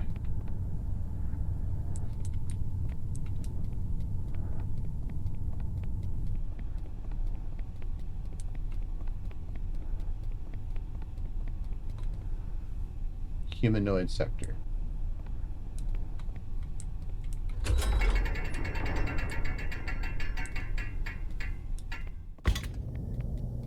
Hello there. Hold on a second. I'm not going to hurt you. God damn it. Well, don't run up on her like you're gonna sell car insurance. Scared. When you feel scared, just close your eyes. Imagine something beautiful, and those terrible things will disappear. Who are you? My name is Violet Tattoo. You can just call me Violet. I will take care of you from now on. No one will hurt you ever again.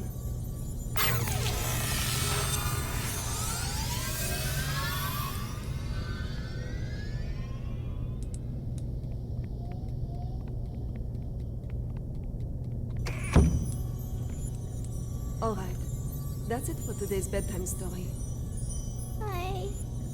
We'll have a little test tomorrow. You need your rest.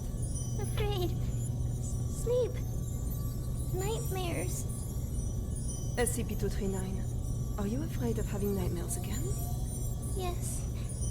Afraid. Just remember what I told you. When you feel scared, just close your eyes. Imagine your little friends in the stories all running out of their books to come play with you. Then you won't be afraid. Get some sleep now. Remember to imagine those beautiful images.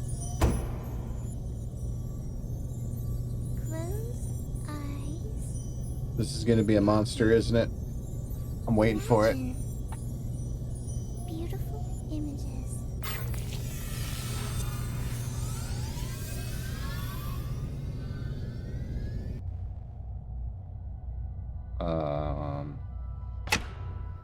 Oh. Long time ago, there was a robin. It wanted a home of its own. But what should a home look like? It decided to ask other animals. Uh-oh. Come on, bullet guy. Come on, you can go. Look at him go, guys. Look at how fast he is.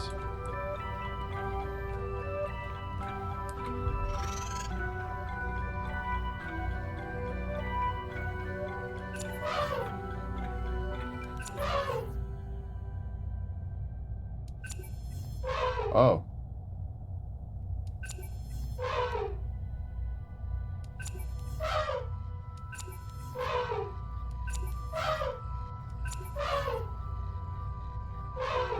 The heck? Robin needs an elephant. It says the house should have very strong floors. Strong enough to support my weight. The robin shakes his head.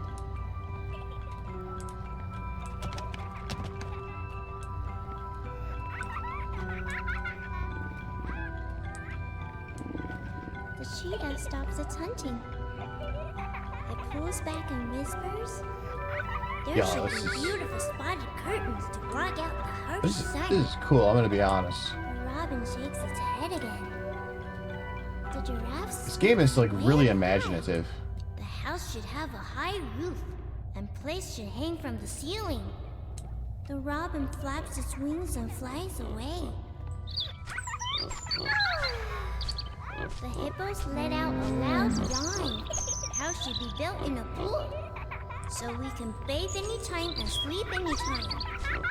The robin shakes off the water droplets and flies away.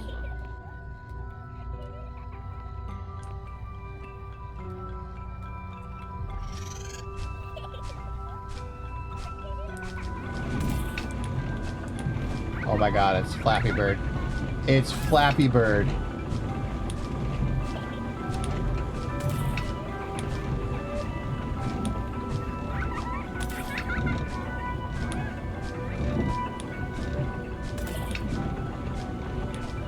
Luckily, I'm a Flappy Bird expert.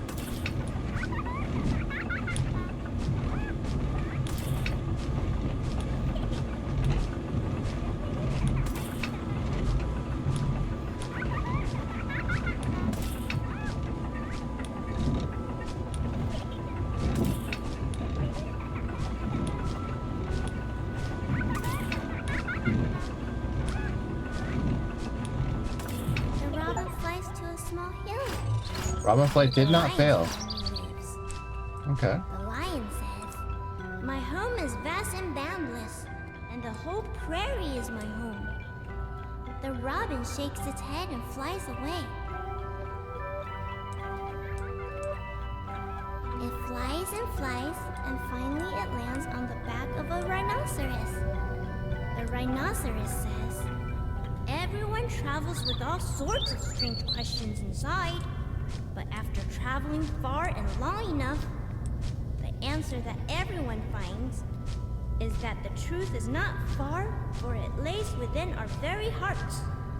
Robin, what kind of home do you want? The robin says, "The home I want is..." I keep waiting for the horror. SCP-239, what are you doing? What's going on here? What's happening? SCP-239, we have to work and rest according to plan. But Alex, clear up the mess. At once, Director. SCP-239, this is all for your own good. You must be obedient and complete tomorrow's test. After that, I'll give you a gift. A gift? All right. Back to sleep now, SCP-239.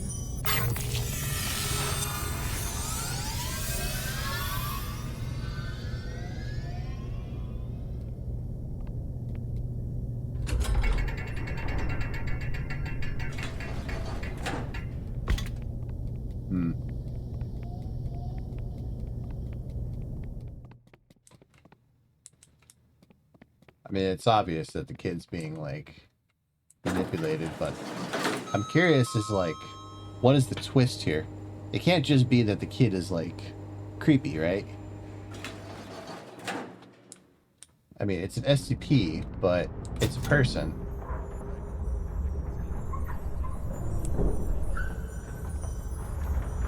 The fuck? What is that? Must be completed at once. The formal presentation is next week. I'll see to it, Director. What shall we do with these creations of SCP-239? Destroy them.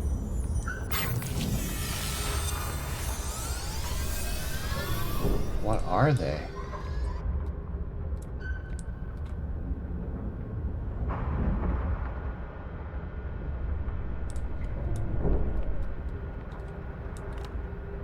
I don't know what those are.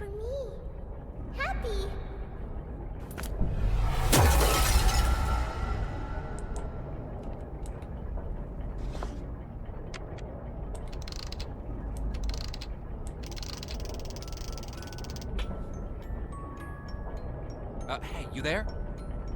D6744 calling Bird's Nest. D6744 calling Bird's Nest. What the hell are these guys up to?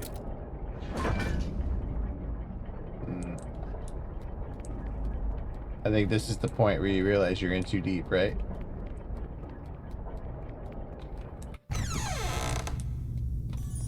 Director Tattoo. The experimental site has been fully prepared. The report may begin at any time. Excellent. If today's experiment goes smoothly, I will have full control over which plan. Go. Check again to be sure that everything is in place. There can be no omissions. No omissions. At once, Director.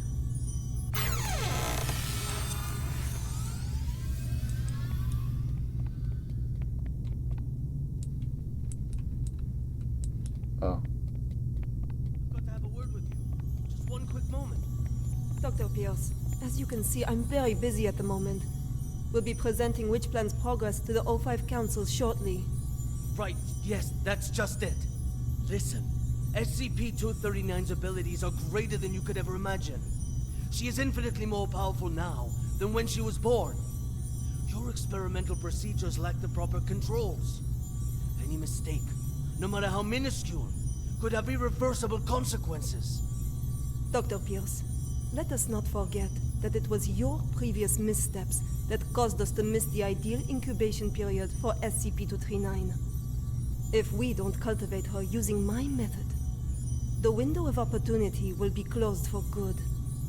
But listen, if you go about it using your method, you will repeat the accident that happened 7 years ago. You do remember, don't you? Heisenberg, Freeman, Claire? Enough, Sean. Don't you dare bring up their names. Eisenberg? Sean, the progress of civilization has always come with sacrifices. You don't get one without the other.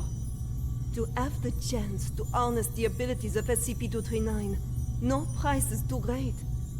Violet, you are playing with fire. Dr. Pierce, it's time. I suggest you go to the first floor to get front row seats to civilization's next leap of progress.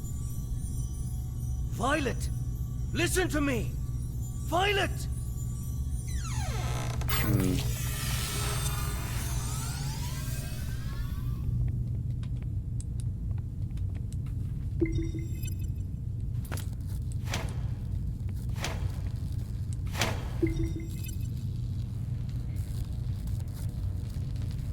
I am Violetta Tattoo, and this is the meter test part 1. SCP-239. Alright, let's see what she does here. Our friend here, the little robin with the pretty feathers. Can you make it come out and play with us?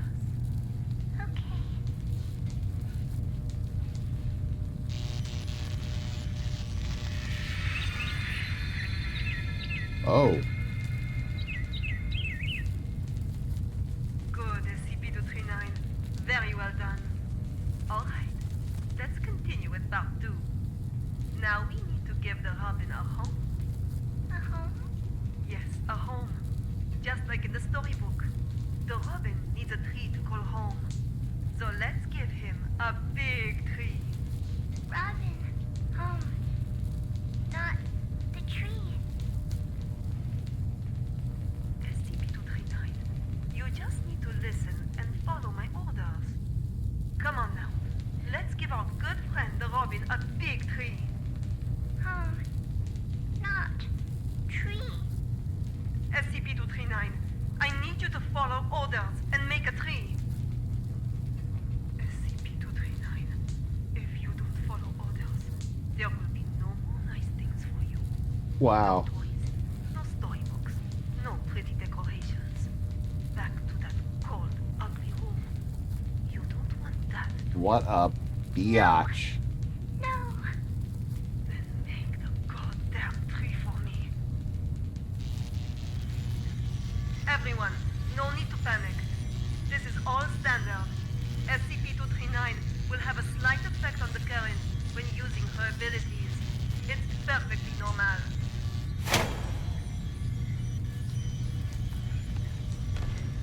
Very well done, SCP-239. Good. Perfect. Oh. As you can well see,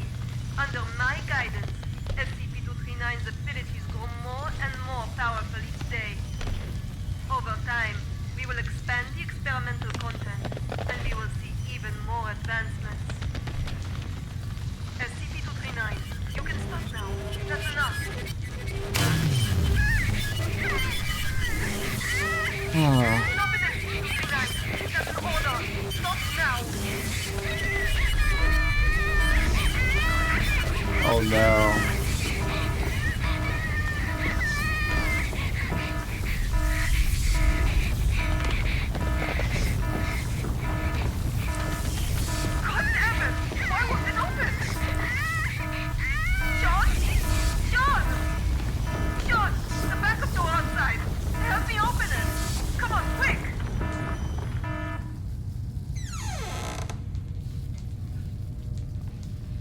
Oh.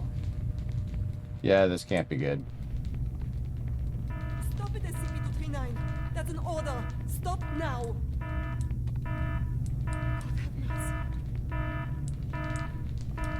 God damn it!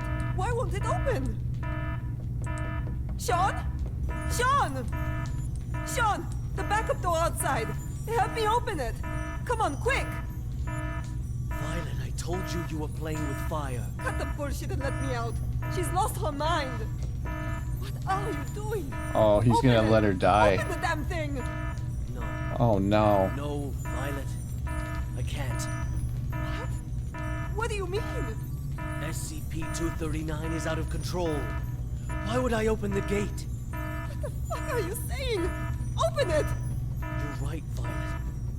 Victory comes to those who fight, and to those who last. You're talking crazy, Sean. This is not that. Open the fucking thing! An accident of this magnitude! It's just what I need to prove myself. Sean! Sean, don't think like that! We can work together. We'll do it your way. Your rules, your method. Whatever you want. Or we'll do... I know! I'll quit! I'll resign! Which plan is all yours? I will use these learnings to improve the plan and equipment. I've never been so certain of success. No, They're Sean, both crazy. Let's not think like that. Let's talk things through. You have proven invaluable, Violet. You will not die in vain. Oh my gosh. Sean, no, you fuck! You fucking Sean! I quit! Sean, you should... Oh, she got like nuked, man.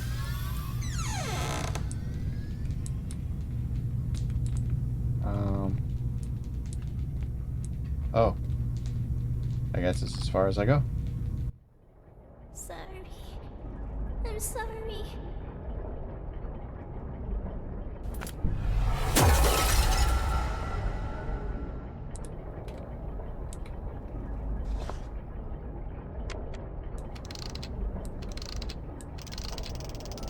Alright, so it looks like we gotta get one more horse. D6744. The energy output is getting out of hand. How much longer? So this is the witch plan, huh? Are we anything more than tools to you? It's not about that. This is about saving the world. Either you fix this, or we're all screwed. That's what I'm doing. Then move your ass and do it already. Yeah, suck my nuts. Quitting the Foundation was the best damn decision of my life. And yet here you are. Alright. One more to go. Right into the... Oh.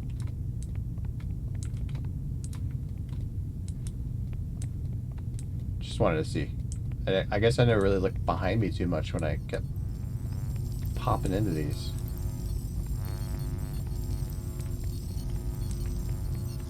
Alright,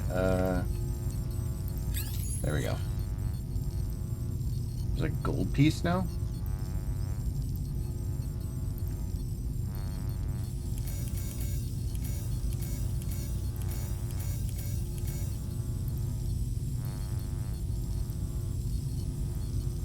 What the?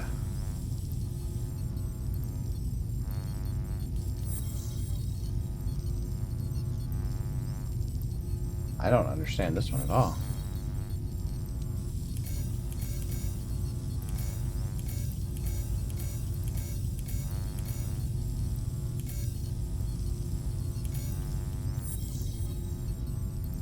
No.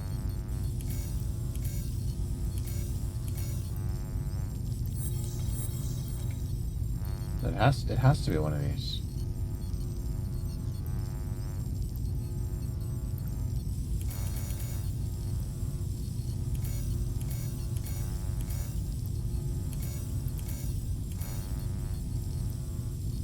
But it won't connect with that.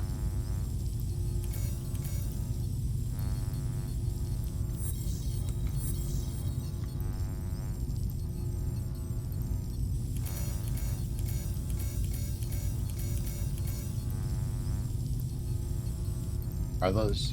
do they function like blocks?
Okay, I don't...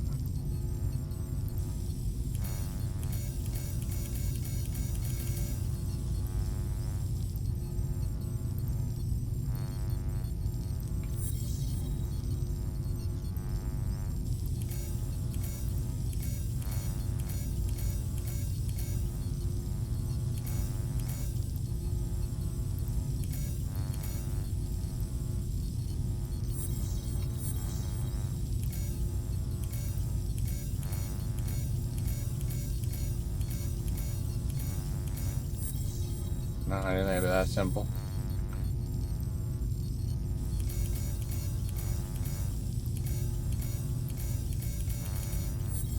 No. Okay, what the heck?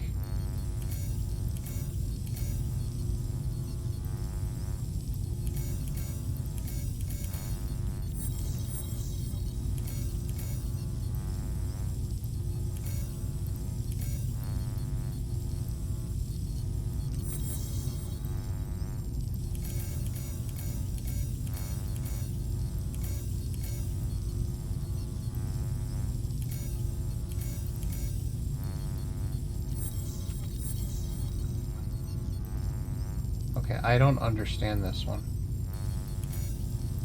Like, do I have to link the yellow ones too?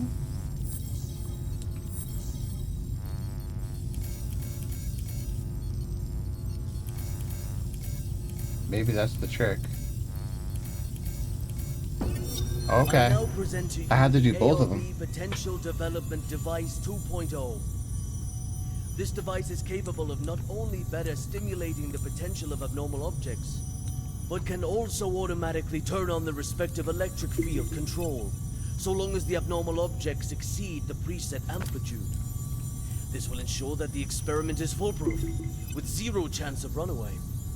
The tragedy of Directed Tau 2 cannot be repeated. We must learn from our mistakes. We must not forget the enormous power of SCP-239. And we must treat security as a top priority. Otherwise, all of this will be for nothing. Get crushed in the head. Do not forget the credence we live by.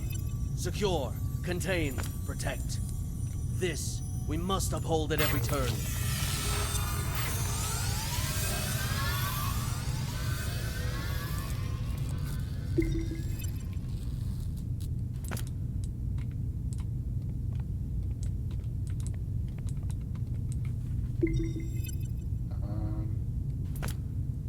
Okay.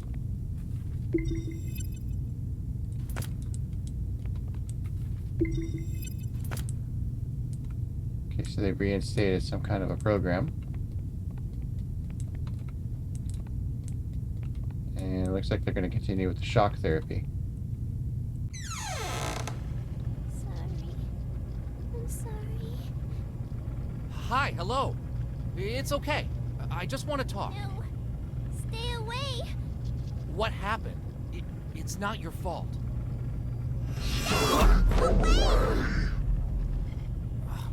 shit.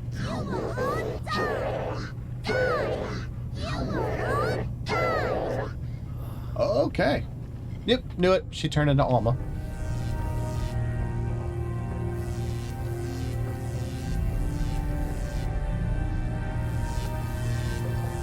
The hell does she build?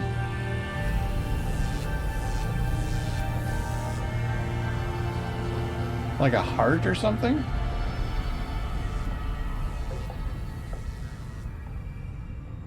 I am Dr. Sean Pierce. December 25th, 2005. 1630 hours. This is the first experiment of ARP Plan 2.0. SCP-239. We will repeat the previous tests first. Experiment 1. Strength test. Pass rate of 95%. Voltage strength 600 kilovolts. Power on. SCP-239. Crush the car in front of you.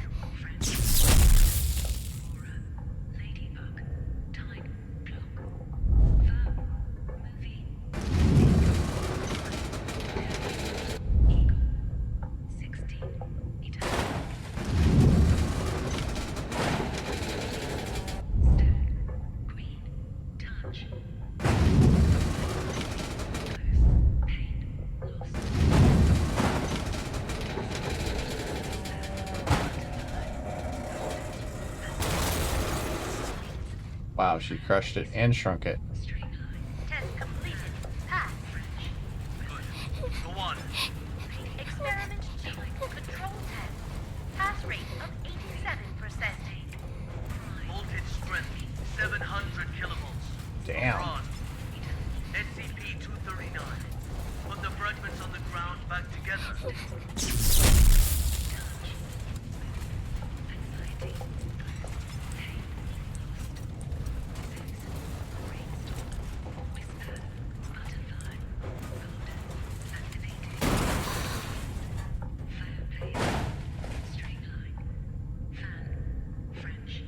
Test completed. Pass. We'll now begin the new test. Experiment 3. Creation test. Pass rate indeterminate. Voltage strength 800 kilovolts. Jesus. Power on. She's gonna electrocute this girl. SCP-239. Reassemble this junk into a truck. A real, operational truck. Not some fancy replica. It's not what I want. Do it one more time. Amazing. Fun. Very well done. Experiment cannot be discarded halfway. Jesus. Make it quickly. Just like what you did before. Don't relax yet. We are getting very close. Oh my god.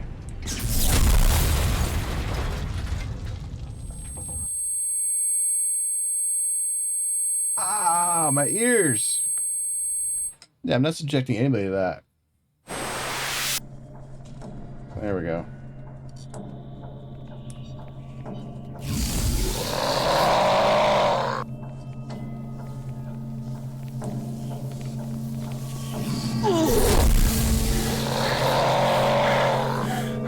Time to go.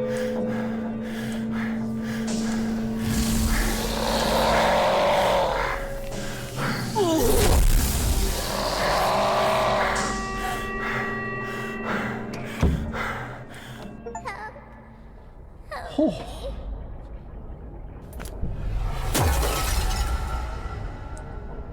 Okay.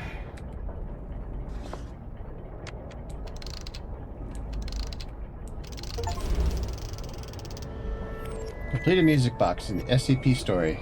D6744. Nicely done. Hold on. The outflow of energy of SCP-239 has subsided and is now beginning to dissipate. We have regained control. Oh, just hold on. Cool. Again, a job well done. The synapse is now ready to be disconnected. Can you just hold the fuck on and listen for a damn change? What's the matter? The problem hasn't yet been solved. She's still lost deep in her mental anguish. That's not our concern. The crisis has been averted. Innumerable lives have been saved. Your mission is complete. My mission's not complete until she is stable. Compassion in times of desperation leads only to the destruction of yourself. 3 minutes. You owe me that much. For all this you owe me. I can enter her subconscious and fix this. 3 minutes. Very well. I'll disconnect the synapse in 3 minutes. If you're not back, then so be it. I will show no compassion. Wow, these guys are just jerks. Alright, once more under the breach. Wasn't expecting to just straight up punch it. Let's go! One punch!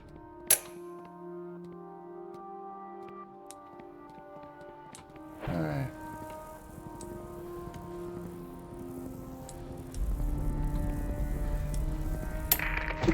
Team Honey Badger has entered the value anomaly area, now quickly approaching. Good. Proceed.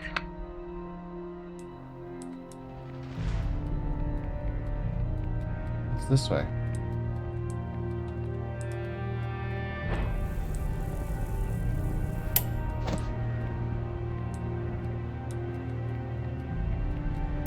The amniotic fluid has broken. Send to delivery room 2. Oh, is this her birth?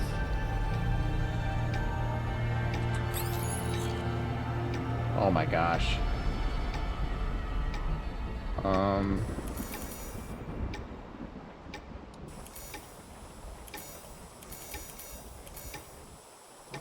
Nope, that's not gonna work. No, also not gonna work. Alright, we're doing this one first. Okay, so it has to go...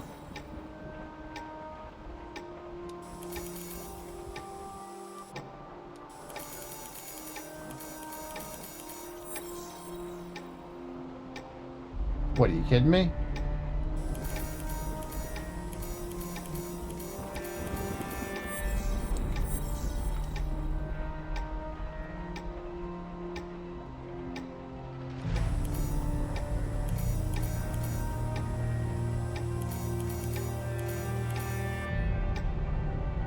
Oh shoot, no.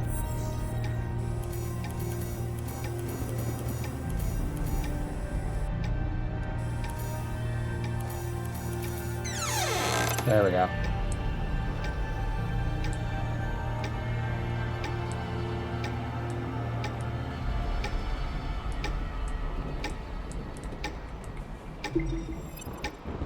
Okay. She's born to a 29-year-old woman. Blood type O. 273 days of pregnancy? Damn.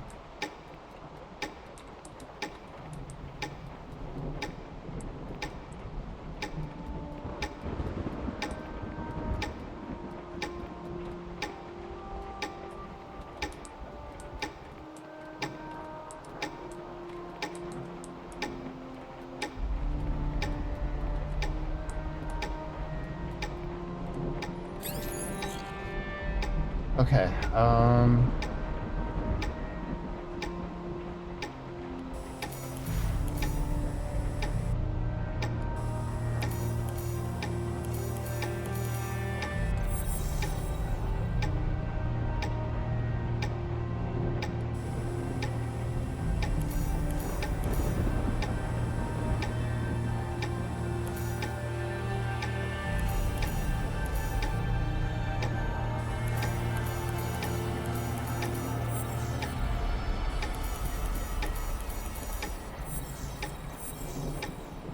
okay, they can't intersect, but they have to touch, I guess.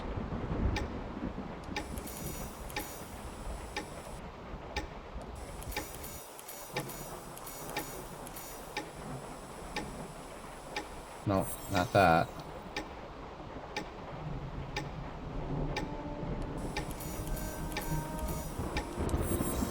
No, not that either.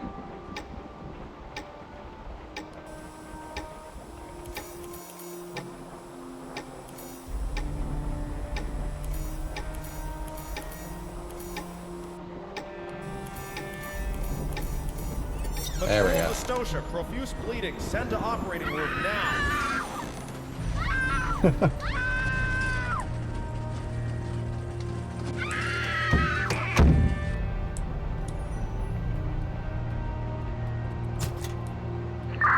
Value fluctuation increasing. T-Money Badger approaching target. Whoa. Heart rate 100. Blood pressure normal. Hemostat. Guards. Target confirmed. Containment operations ready. Excellent. Operation Witch Hunt commence. Ah, there's another one. Stop adding colors. It's so frustrating when they keep adding more crap to the game. Is this crap not annoying enough? Congratulations, a lovely princess with beautiful blue eyes. Wow. You thought of a good name for her? She is my little angel.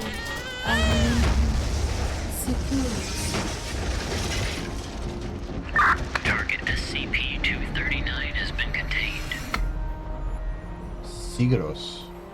What an interesting name. SCP-239! SCP-239! SCP-239. SCP-239. SCP-239! That's an order! SCP-239. That's an order. SCP-239! Do as I say! SCP-239. Do as I say. Come on! Do it! Come on, do it. SCP-239! SCP-239! SCP-239! Don't blame yourself. None of this is your fault. Maybe you weren't meant for this world. Wow, what a thing to tell somebody.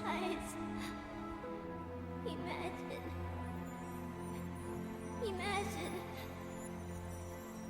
Beautiful images.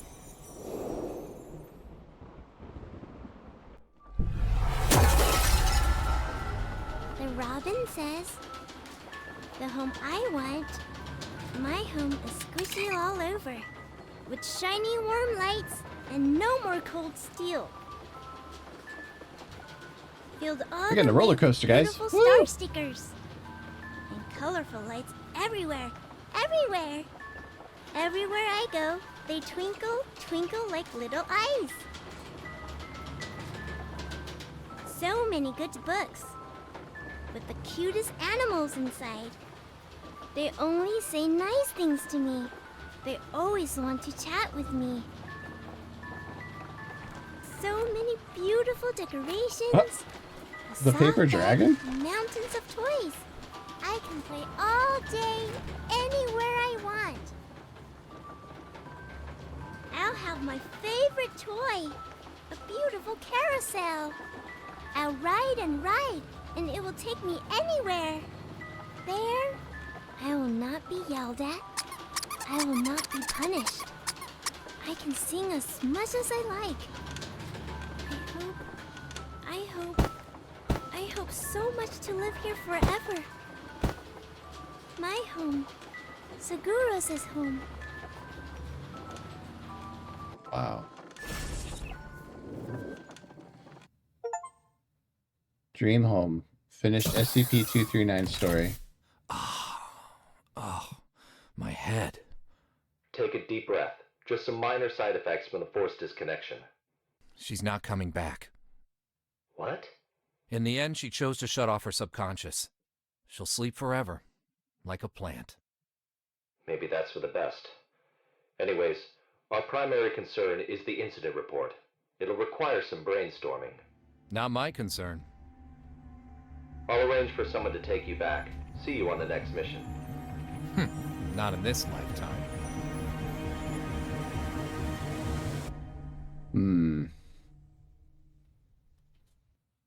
Yeah, I wouldn't want to volunteer. Well, be voluntold to do one of these again. Holy cow. While we went through all of these, that was all the parts of the story that they were loading up. That's cool. I didn't notice this before because this never showed up, I don't think. Let's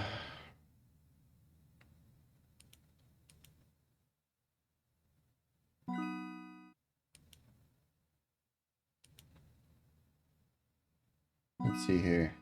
Subject's proper name is Sigaros Stefan's daughter.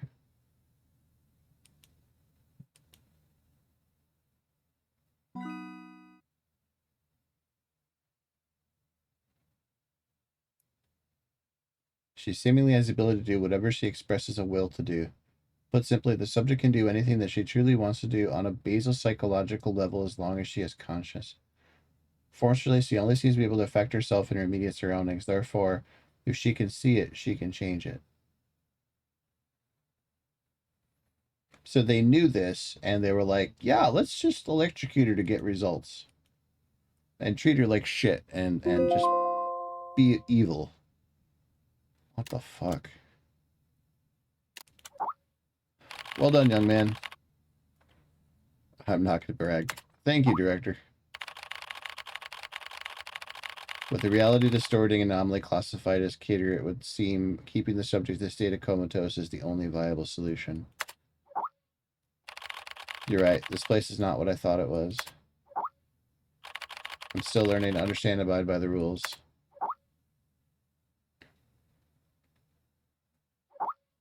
When I handed this task to you, I was frankly rather worried about whether or not you would be able to complete it. It seems you are ready. What do you mean? Carl, someone wants to talk to you. Open message from unknown contact. Open. Hello, Carl.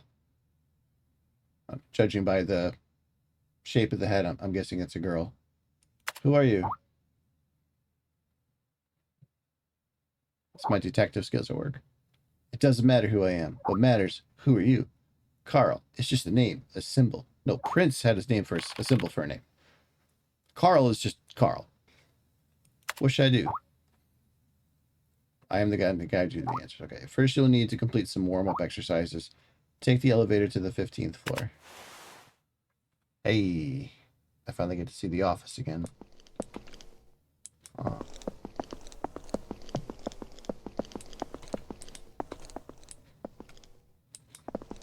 So I guess I head back this way to the elevator.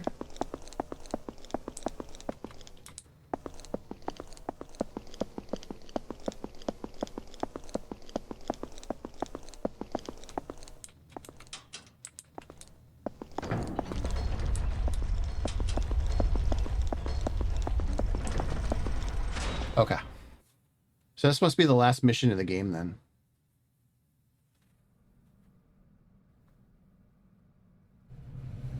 Because I think there was 5 total missions, and the last one with the witch would have been mission 4. Because we did Desert, Hangman, Paper Dragon, and then the witch. So, real quick before we get too far into this,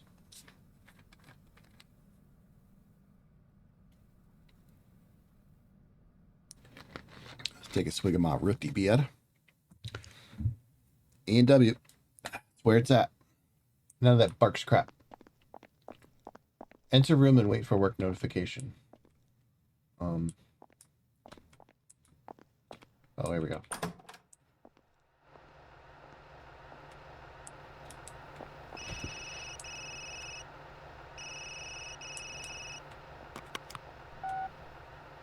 Oh. Carl, you'll have to follow my instructions.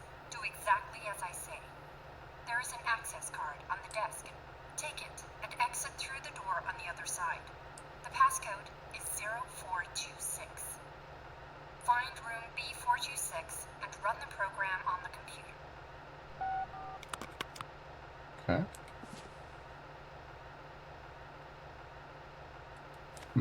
Temporary access. Multi-grain toast. Don't break bread in the lounge. Okay. Looks like we got everything. Okay.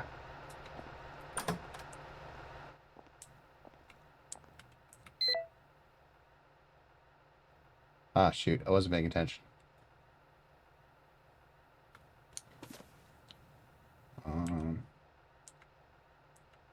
Oh, 426.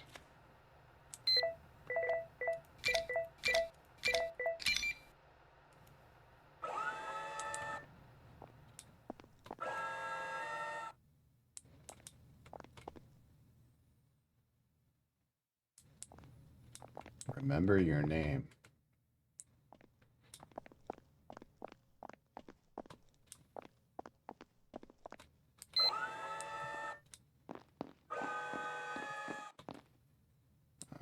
B426.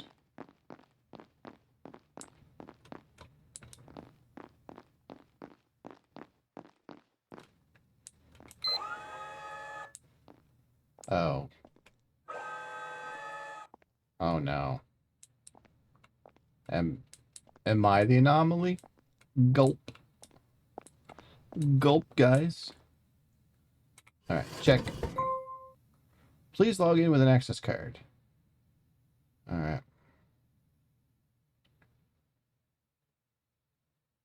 SCP-426, Object Class Euclid, Confidentiality Level 3. All non-Level D staff covered in this manual have had their identities obscured. The events recorded in this manual can be accessed via the digital library. Level 3 authorization required.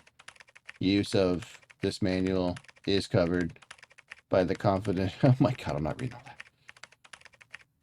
Any staff found a breach of the clause will be subjected to immediate demotion. Well, yeah, I guess. Confirm. What the heck? SCP-426 safety instructions. What are we doing?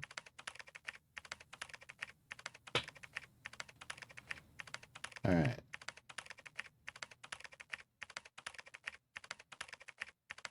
Test subject D-081 named Jason Grias is a 28-year-old black male in good health with no history of mental illnesses. He was sentenced to life imprisonment for murder. Nicknamed Chimney, his psychological condition was normal before he entered Site Blank. However, he developed negative and pessimistic tendencies while in prison, along with severe symptoms of nicotine addiction. Physical examination records showed that D-081 did not acquire any physical disabilities. Jaded, skeptical, and exhausted. Life and living are tough. When being awake and sleep are no longer regular, only the number of cigarettes left can give me a general sense of time. Only smoking can get me out of bed.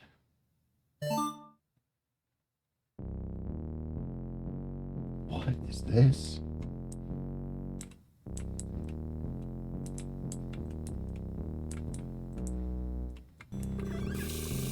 They didn't even provide a mirror, but I don't need it to see my face. One small single bed, but cozier than one in jail.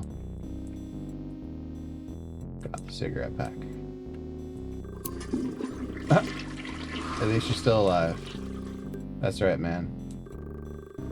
I've been paying attention, you know. I can feel your life energy. What? What? Not just yours, but all lives. The transitions that happen. Making the most of life transitions is a beautiful thing, and they exist in abundance here. What the fuck are you talking about? They always lead to unknown opportunities, where everything is uncertain. I can see the man-made chaos, distorted by another force that can't be called life. Idiot. Anyway, at least you're still alive. Yeah, what a great ending.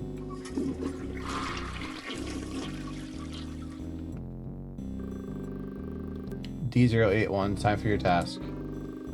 Let me finish this cigarette. Come on, give me a break. I always follow orders, don't I? I can't even smoke anymore. Hurry up. Damn it.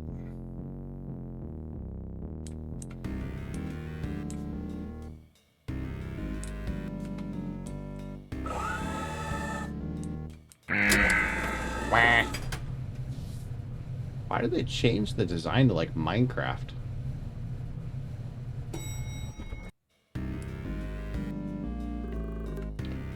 Get ready. Ah, I get it. Security check. What can you detect in this thing anyway? No weapons, no metal, no smoking in the observation room. No smoking? You have something against me, huh? Shows hands.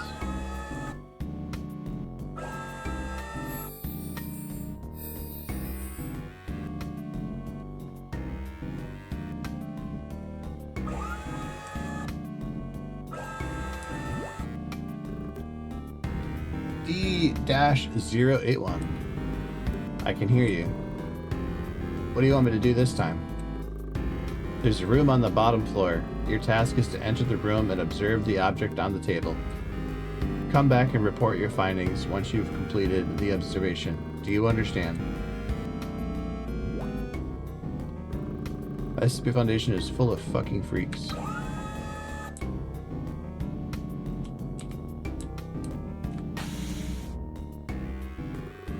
Jesus, I'll never get used to this. They can't make this something less gross? No. This painting is called Los Angeles Euphoria. Interesting. Is this a poster of an opera? These freaks watch opera?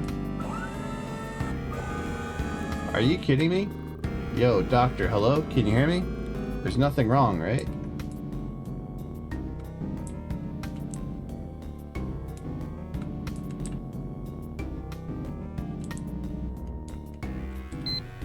Oh, there we go.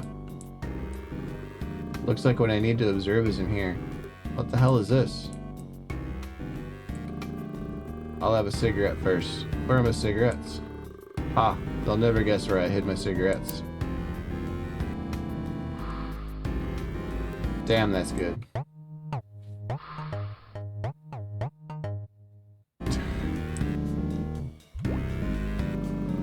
You can start reporting. Well, on the table, I'm a toaster. I'm about 7 inches wide and 6 inches tall, and I'm made of stainless steel. Anything else? What else? I'm not sure what else you want me to say. Anything else? I'm not sure what else you want me to say. I'm a toaster. Put bread in my slot. I'll make perfect fucking piece of toast. Good. You can go back to your room now. Good. What did I just say?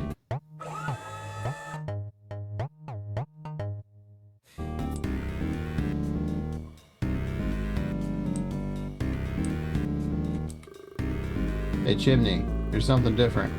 Some wonderful smell on you. What is it? I sense it now. You're going to experience a new life, a different kind of existence. Shit, that sounds fucked up, man. You've changed. You are no longer bound by limitations. There's no beginning and no end, only chaos. Can you shut up? Is this the end of a life? I don't know.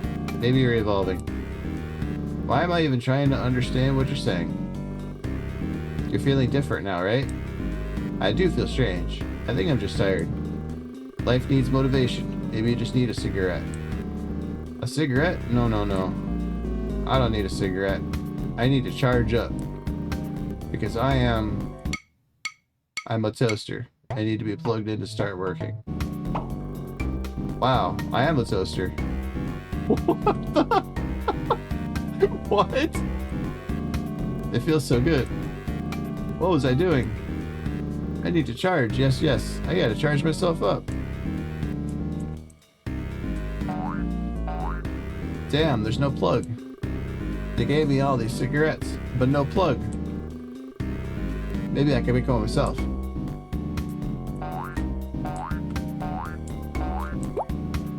Got a piece of cloth. Got a piece of iron pipe. I need to figure out how to make a plug.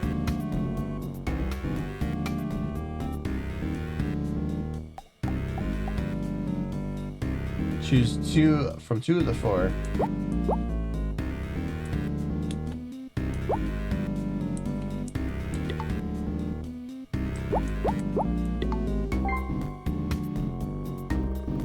Good, this is it. I can't wait to charge up.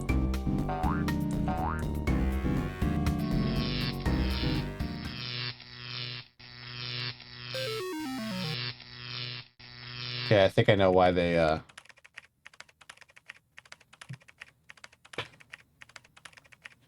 think I know why they did a goofy thing for this. Having him be electrocuted would be a big graphic, I guess. He observed SCP-426 closer for about 30 minutes. During questioning, he could only provide a first-person description of SCP-426. D-081 returned to his cell and began experiencing hallucinations, believing that he was a toaster. D-081 died of electrocution after plugging in a self-made metal object into a socket because he felt that he required charging.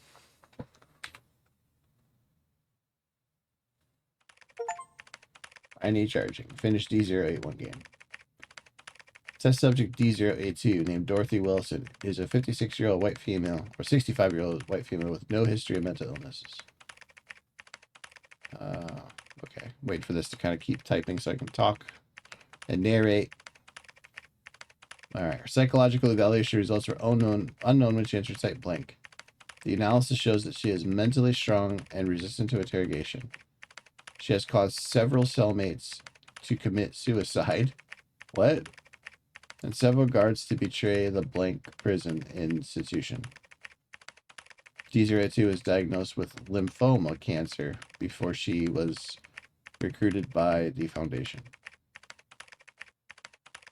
She was cleared for testing after we confirmed that her lymphoma cancer would not affect her SCP-426 test.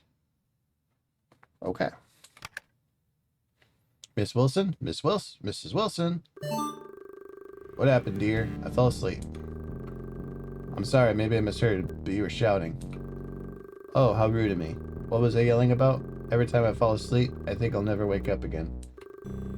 You were yelling. Bread? Give me bread? I dreamt about my children. Whenever I think of them, it fills me with regret for what I did. 7 months ago, I was diagnosed with cancer. Oh my God, I'm sorry to hear that, Mrs. Wilson. I've made a lot of mistakes in my life. I came here on my own free will, you know. I think of this as a kind of redemption. Oh, sorry, we can't chat anymore. I could tell you more about my children next time.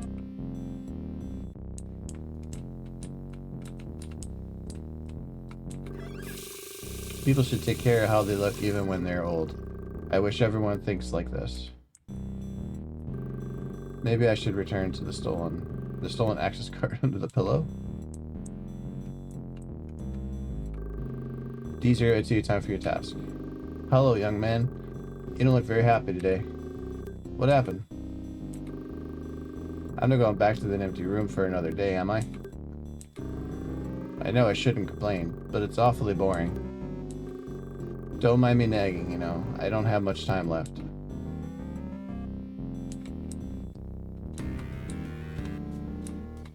Da-da-da-da-da-da.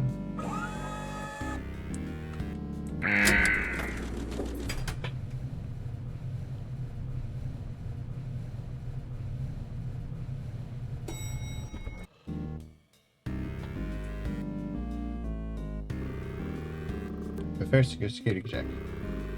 You're always scanning. You don't trust me? Alright, it seems like you don't want to talk today.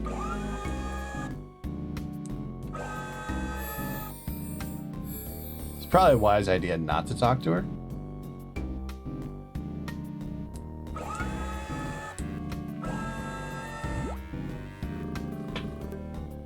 Good morning, Dr. H. D-082. My dear, you can call me Dottie. You'll be in the innermost room today. Your task is to observe the object on the table. Then come back here to report your findings. Coughs.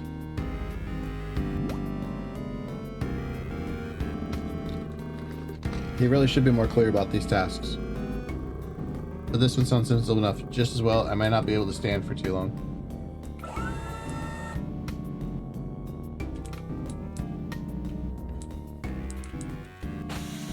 Oh. Oh my, what a terrible smell. Why don't they use a nice lavender scent? Lavender scents are disinfectant. You know, I guess why don't they? Los Angeles at 4 a.m.? Why does this painting remind me of basketball? What a weird thing to say, Grandma. This show looks interesting. I probably won't get a chance to see it, though. I better hurry along. I don't want to be rushed. This looks familiar. I'm sure the empty room I was in before is just next door. I remember I need to observe. Yes, just observe. Oh, is that my tinnitus flaring up? Or did I just hear something wonderful?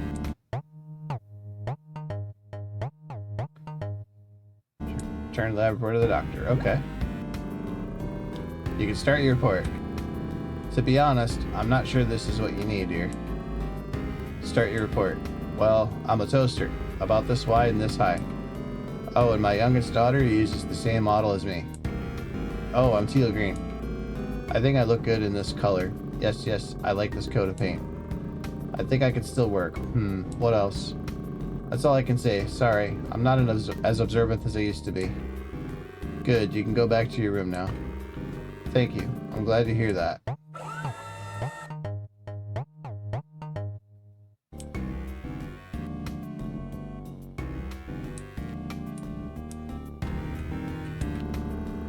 Hey, Miss Wilson. How are you feeling? I don't know. I mean, how do you feel after that task? Oh, I feel not too bad. Yes, I feel like I'm good. That's great, Miss Wilson. To be honest, I was a little worried. I thought, I feel good. I feel great. Yes, wonderful. I have to do something. What do you mean you have to do something?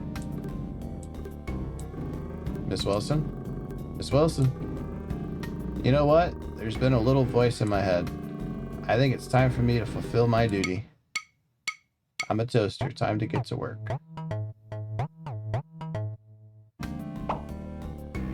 Great. There's not enough bread to toast.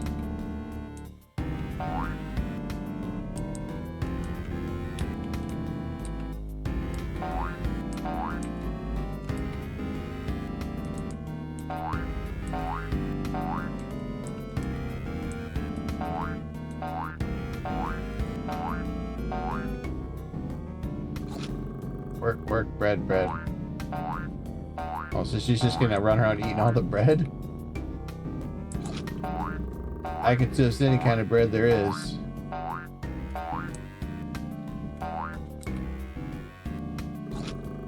Bread, bread, work, work. Oh no. This is not enough. I can toast more.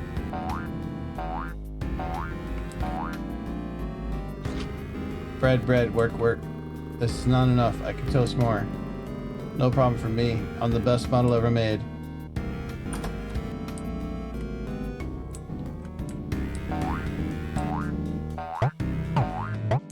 Oh my god. Work, work, more bread, more bread.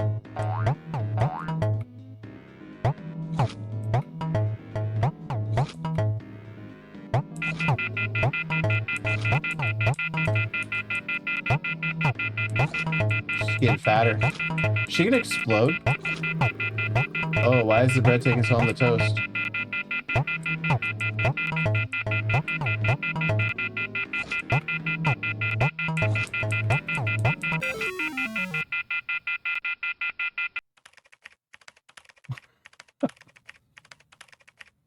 Okay.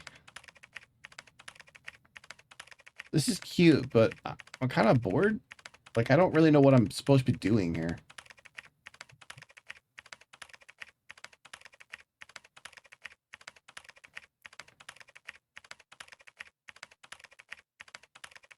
Alright. So she observed the object closely for minutes. 5 minutes later, she could only provide a first-person description. She began to develop hallucinations 50 minutes after. She believed that she was a toaster and that she needed toast bread. She died of acute intestinal bleeding, or internal bleeding, due to acute gastric dilation. The autopsy found 16 kilograms of undigested bread in her stomach. Well, that's crappy. Alright. How many more of these are there?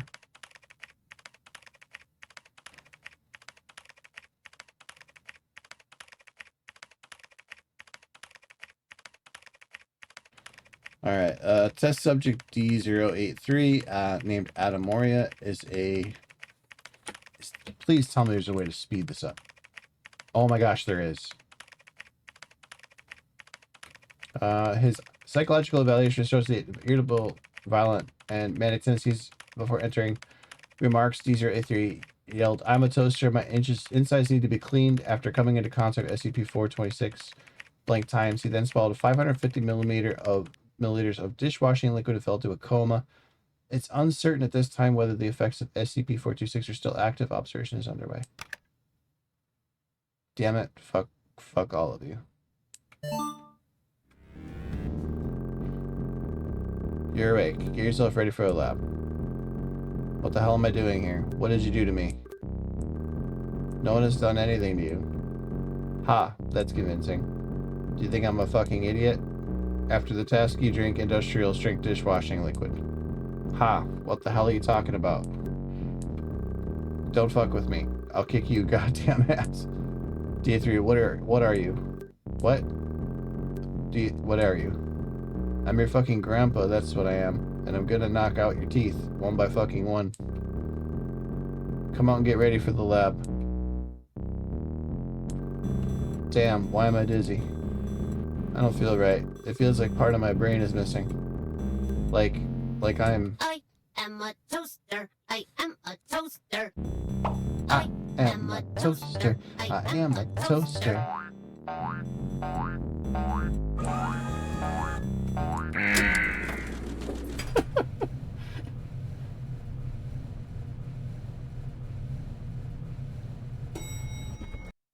This game actually kind of gives me a Love and Robots vibe. Tick tock, tick tock, tick tock. What are you? Feeling dizzy with a headache? I'm a good toaster.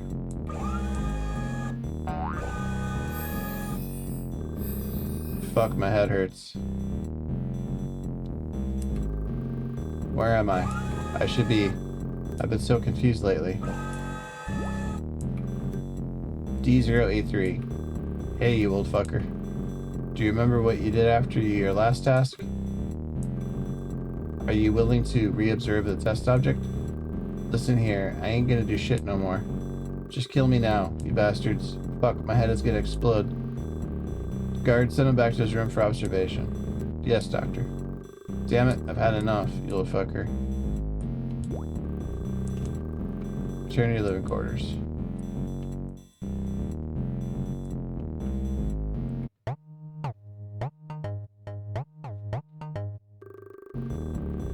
Shit, what's wrong with me? Shouldn't be like this. I should be... I am a toaster. I am a toaster. I am a toaster. I am a toaster. I am a toaster.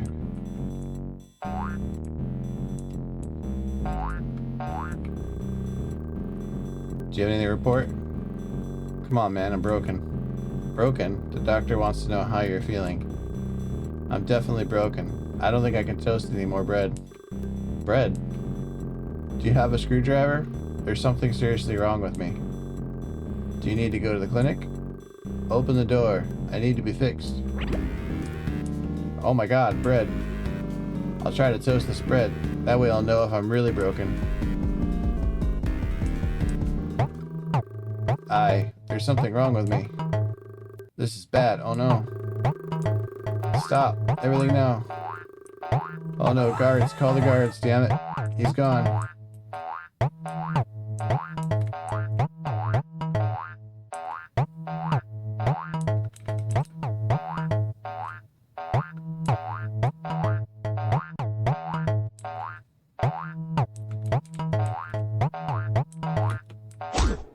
Oh.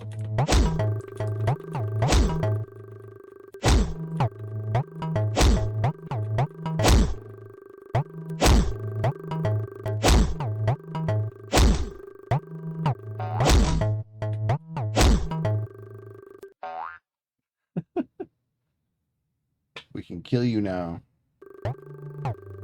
D003, stop everything now.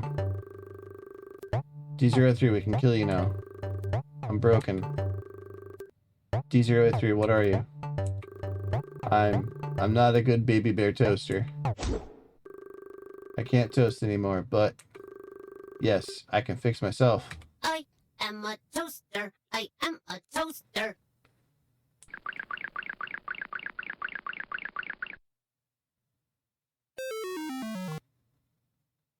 Oh my. After the previous experiment was interrupted, Z083 claimed that he was a baby bear toaster and suffered from internal damage. He requested repairs. On the way to the clinic, he behaved aggressively and attacked the guard with a lethal weapon. He cut open his own abdomen and claimed there were breadcrumbs jammed inside. He eventually died of excessive bleeding. Special containment procedures. I have to be locked in a room without any windows so that nobody can see me. The door to my room must be labeled without my ID number and personal details to prevent the spread of my symptoms. Only staff of level 3 and above are aware of my existence and particularly of my properties. Hello, I am SCP-426. I must be introduced this way in order to prevent ambiguity. I am an ordinary toaster, able to toast bread when supplied with electricity. However, when any human being mentions me, they inadvertently refer to me in the first person. Despite all attempts, there's yet a way to speak or write about me in third person. After conducting several tests with level D prisoners, the Foundation has determined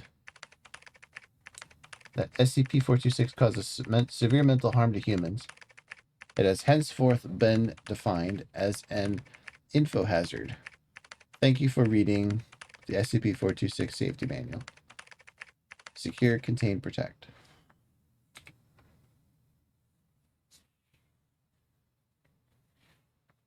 Okay.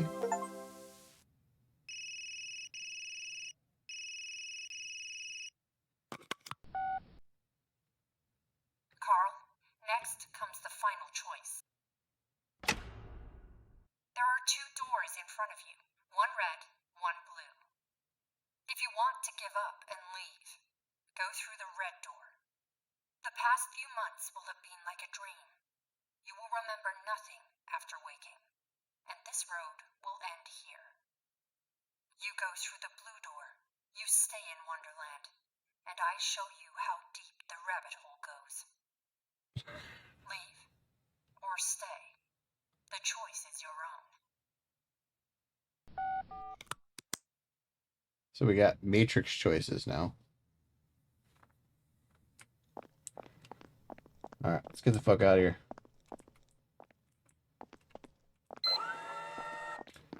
Goodbye. This place is terrifying. Oh no.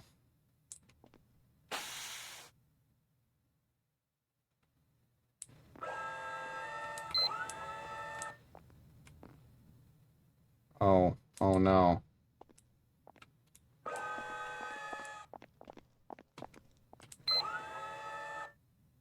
Oh no. I chose poorly.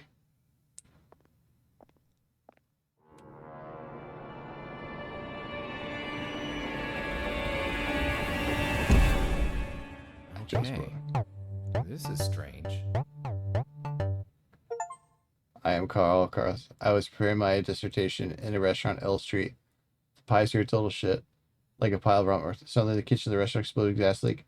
The explosion sent me flying out of the restaurant all the way to the other side of the street. I ended up in a coma.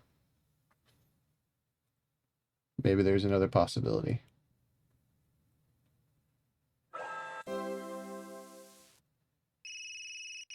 Oh, so it's not a game over. Carl, next comes the final choice. There are two doors in front of you, one red, one blue. If you want to give up and leave, go through the red door. The past few months will have been like a dream. You will remember nothing after waking, and this road will end here. You go through the blue door. You stay in Wonderland, and I show you how deep the rabbit hole goes. Leave or stay. The choice is your own.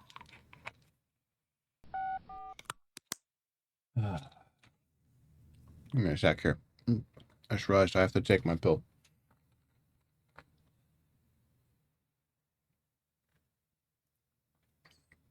It's the keep me alive medication.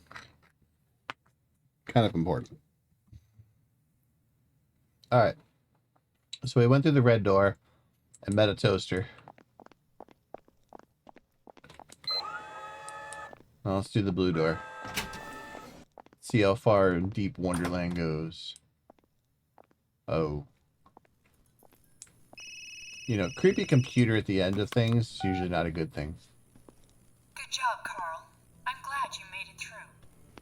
Have you ever felt like there were memories in your head of things you never experienced?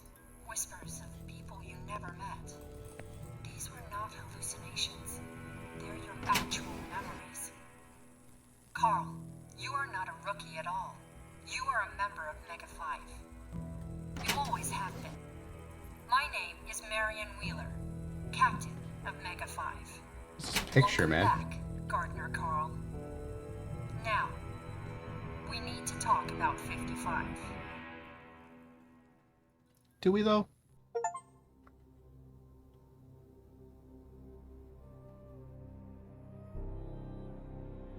Wait. Is that the end of the game? Okay. So that's why they said the game ended on a cliffhanger.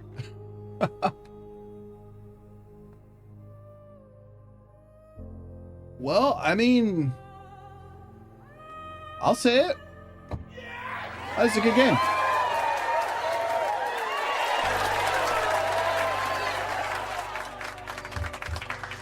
Yeah, for sure.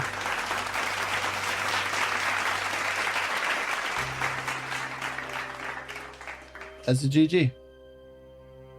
I wasn't a fan of everything, but like, and you can definitely tell this is a lower budget game, but they did a lot. There's a lot of creativity on display here.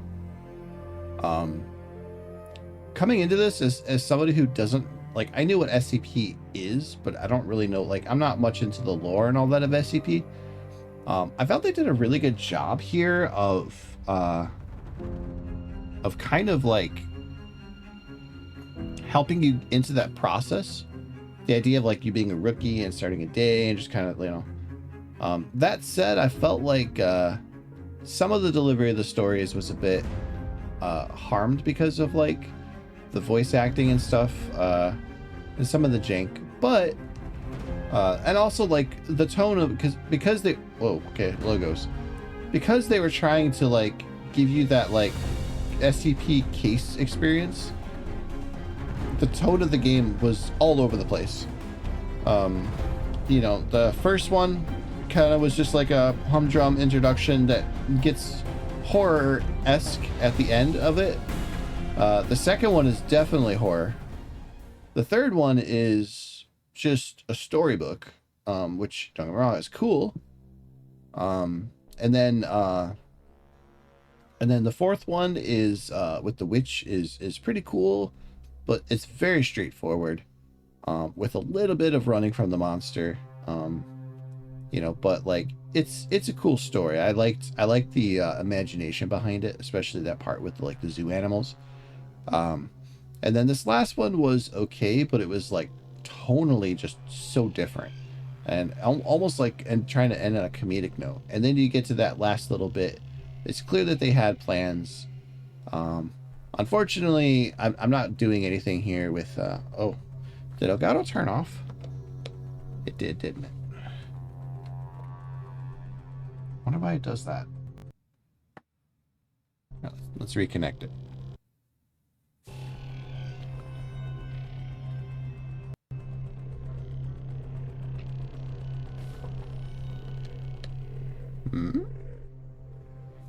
Elgato, wake up.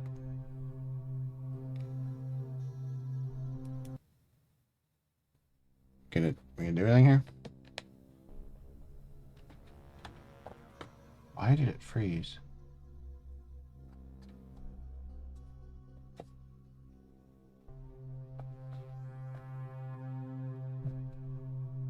We'll just do this.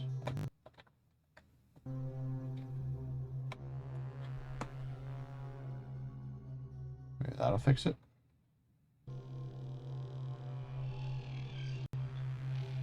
Nope, it did not fix it. For some reason, Elgato has gone blank.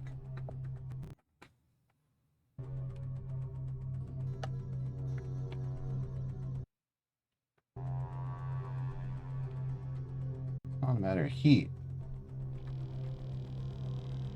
Is this TV?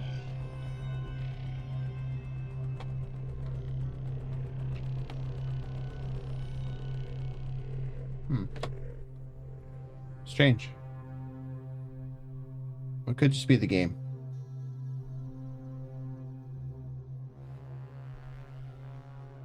Yeah, I don't know why it just stopped, like, displaying.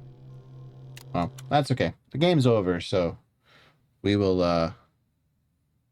we'll just leave that off. So, alright, let's turn off the thing here. We'll put some tunes on to kind of close out the stream. Alright. So, let's see here.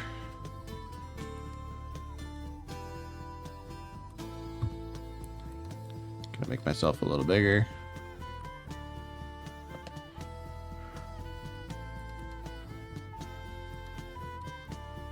Turn off spooky mode. All right.